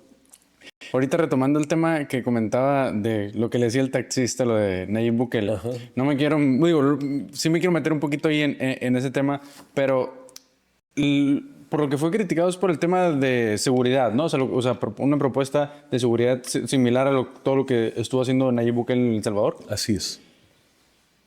A mí me parece bien. Es un tema muy debatible. Tal vez yo lo planteé de una manera equivocada, o a lo mejor en el mensaje de salida. Obviamente, como en ese momento yo era un candidato sin partido, un precandidato sin partido, tenía que llamar la atención y quienes me asesoraran, pues revisamos, yo tomo mi responsabilidad, varios temas, dijimos, hay que llamar la atención. Lo peor que te puede pasar es decir, yo quiero ser presidente y que nadie te pele, ¿no? Sí, claro. Pero a veces se pasa uno. Entonces, yo creo que mi error, porque los asesores proponen y el líder es el que toma la decisión. Así hay que entenderlo. La suerte y la cabeza que va en juego es la de uno. Entonces, yo decidí plantear que se abriera el debate sobre la pena de muerte. No soy partidario de la pena de muerte, soy partidario de que se abra el debate sobre la pena de muerte. ¿Me explico? Y también planteé... Pero digo, no, creo que no podemos esperar que el público entienda la diferencia entre ser partidario de eso como tal o de abrir la conversación, porque por ende se va a dar el entendimiento de que usted va a estar de un lado en particular. Sí, exactamente. Y yo en mi alocución dije la palabra mágica, Salvador. Y entonces pues ya sabrás, toda la gente que respeto mucho, la verdad hay gente valiosísima en el tema de derechos humanos, pues se me echaron encima. Gente que la verdad habíamos trabajado cosas juntos por años, se sintieron algunos hasta decepcionados de que yo planteara esa posibilidad. A ver, todo es gris. Yo digo, no hay negros y blancos. En El Salvador han pasado cosas espectaculares en materia económica, en materia de seguridad pública, francamente han hecho cosas se ha vuelto el país más seguro de Latinoamérica. Quienes lo critican nunca fueron a El Salvador como estaba. Nunca. ¿Usted fue a El Salvador antes? Ya antes y después. O sea, a veces cuando escucho amigos intelectuales digo, ¿has ido? No. Está bien. Es como cuando me dicen, no, que está muy bien la frontera, para pasar de Tijuana, de San Diego a Tijuana. ¿Cada cuánto cruzas? ¿Has cruzado el viernes en la tarde de allá para acá? No. Okay, lo platicamos. Me tocan los debates en Ciudad de México cada rato. Digo, mira, yo cruzo con mucha frecuencia y sé las broncas desde que le dieron a la Armada las aduanas, nuestros pleitos de años de poner sistemas y que se subieran por el peso del carro y los paramétricos, ahora es un señor con una lamparita que te dice, dale. Dimos 30 años para atrás con millones enterrados. Entonces, yo les digo mucho en el tema de El Salvador. ¿Ha sido? ¿Realmente sabes de lo que estás hablando? Y también creo que ha habido excesos. ¿Cómo cuáles? Las condiciones carcelarias me parece que son excesivas. Pero ¿hasta qué punto podemos valorar los derechos humanos de gente que se le ha dado 1, 2, 3, 4 oportunidades y no valora los derechos humanos de los demás? Yo creo en procedimientos judiciales eficientes que lleven a prisión a cualquiera que cometa un delito.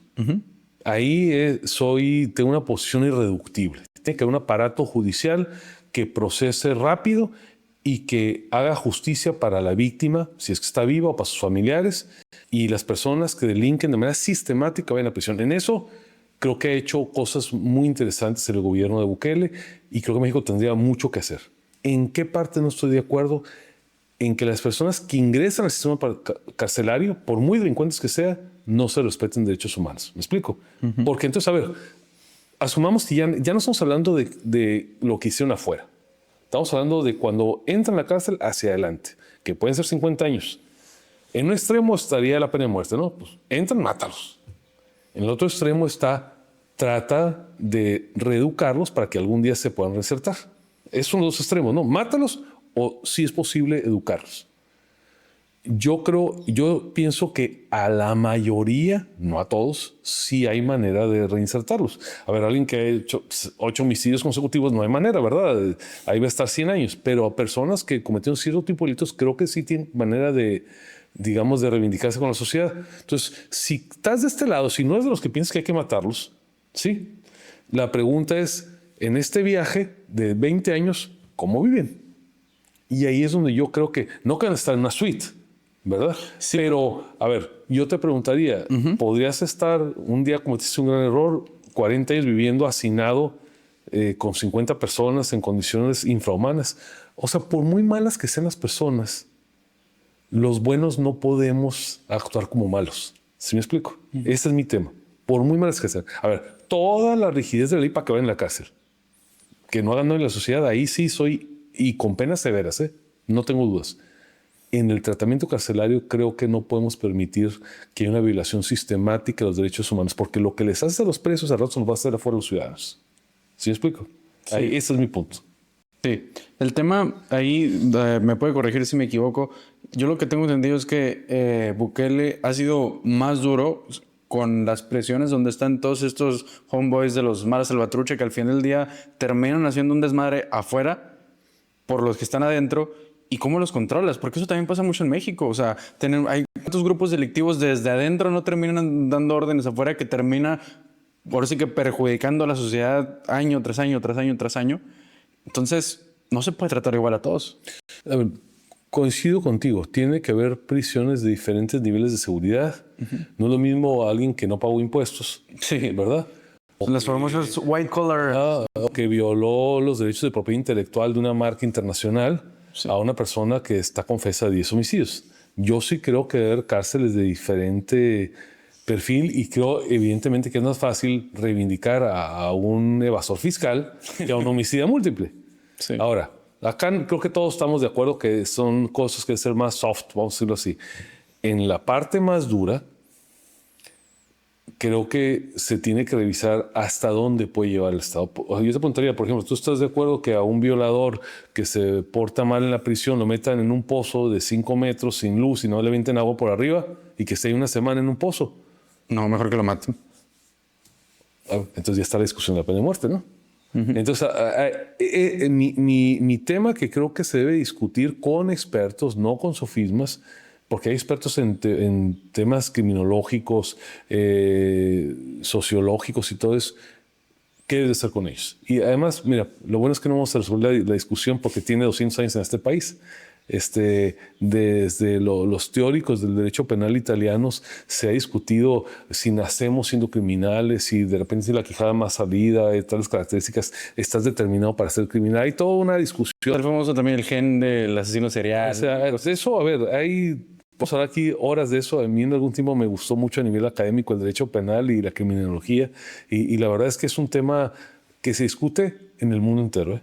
Afortunadamente no es un tema, pero hay casos que son de escándalo, como el caso de Salvador, que tiene detractores, gente que lo apoya, y casos como los que pasan en México.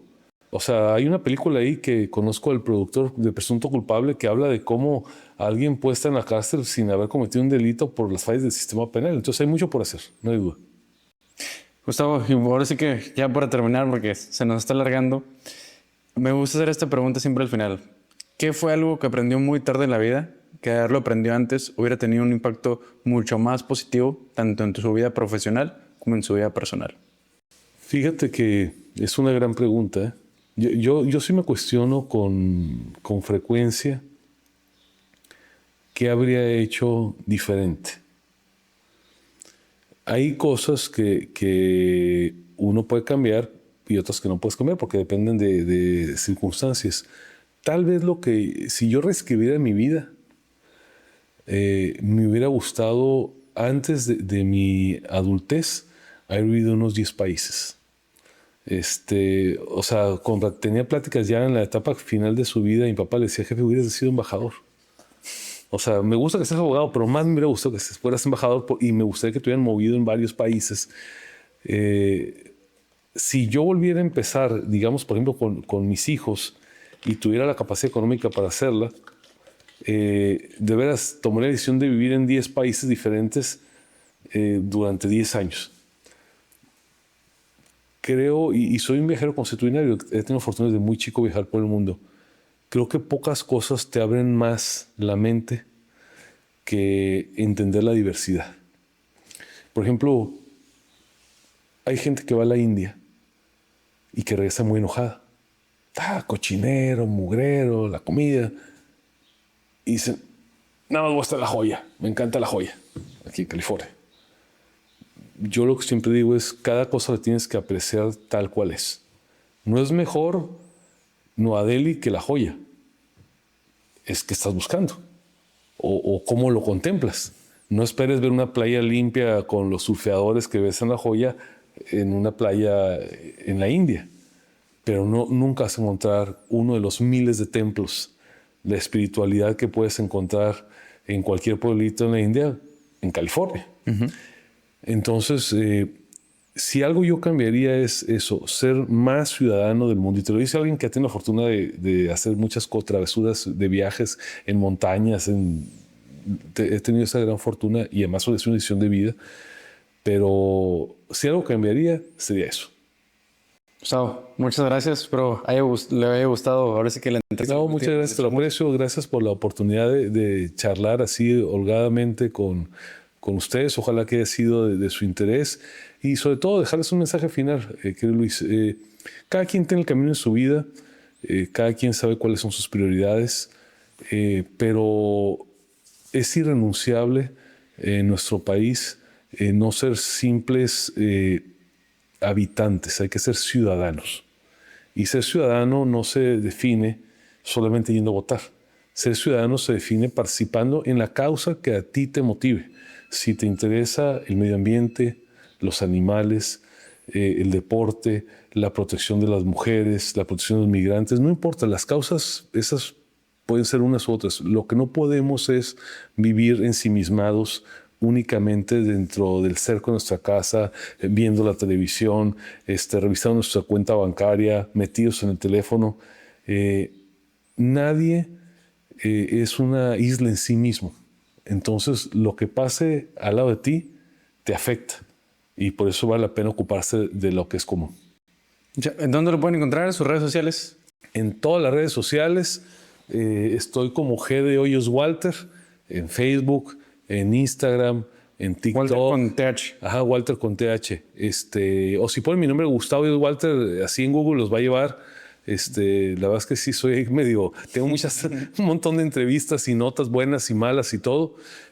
Pero no soy influencer en nada que se le parezca, pero todos los días subo contenido. Además, déjenme decirles una cosa. Todo lo que ven ahí, yo lo escribo. Lo único que no es mío es cuando alguien me toma una fotografía, porque no todo puede ser selfie, pero todo lo que vean que se publica, el texto de los posts, todo sale de mi escritura directa. Entonces yo no sé los que puedo decir, no, lo hizo un asesor. Creo que es una manera de mantener tu autenticidad. Entonces, y nunca borro las cosas que pongo. Entonces, de repente me han sacado, siempre hay un tweet de algo que dije, pues sí, y a veces he dicho, uno cambia de manera de pensar. En ese momento pensaba esto, por esto, por esto y por esto. Entonces, pues ahí sigan nuestras redes sociales, en cualquiera de ellas. Claro, el contenido tiene un poquito de variación en el tono, pero hablo de las mismas cosas porque soy la misma persona. Sí. Y a diferencia de otras personas que están en las cosas públicas, yo soy transparente a mi vida privada, no mi vida íntima. Ahí es muy distinto. ¿Cuál es la diferencia? Nunca me vas a encontrar una pijama, una fotografía, o a lo mejor un momento muy íntimo en la familia donde estamos relajados. pero sí van a encontrar si estoy corriendo con mi esposa, o si estamos en la playa, o si estamos leyendo un libro. O sea, lo que ven ahí es lo que soy. O sea, ni más ni menos. No hay, digamos, un doble perfil, la vida pública, la vida privada. Lo que está ahí es lo que es. Pues muchas gracias. Un gustazo, ¿eh? No, al contrario. Ya, por ahora sí que espero les haya gustado el episodio. Vayan a seguir a Gustavo y pues nos vemos en la próxima.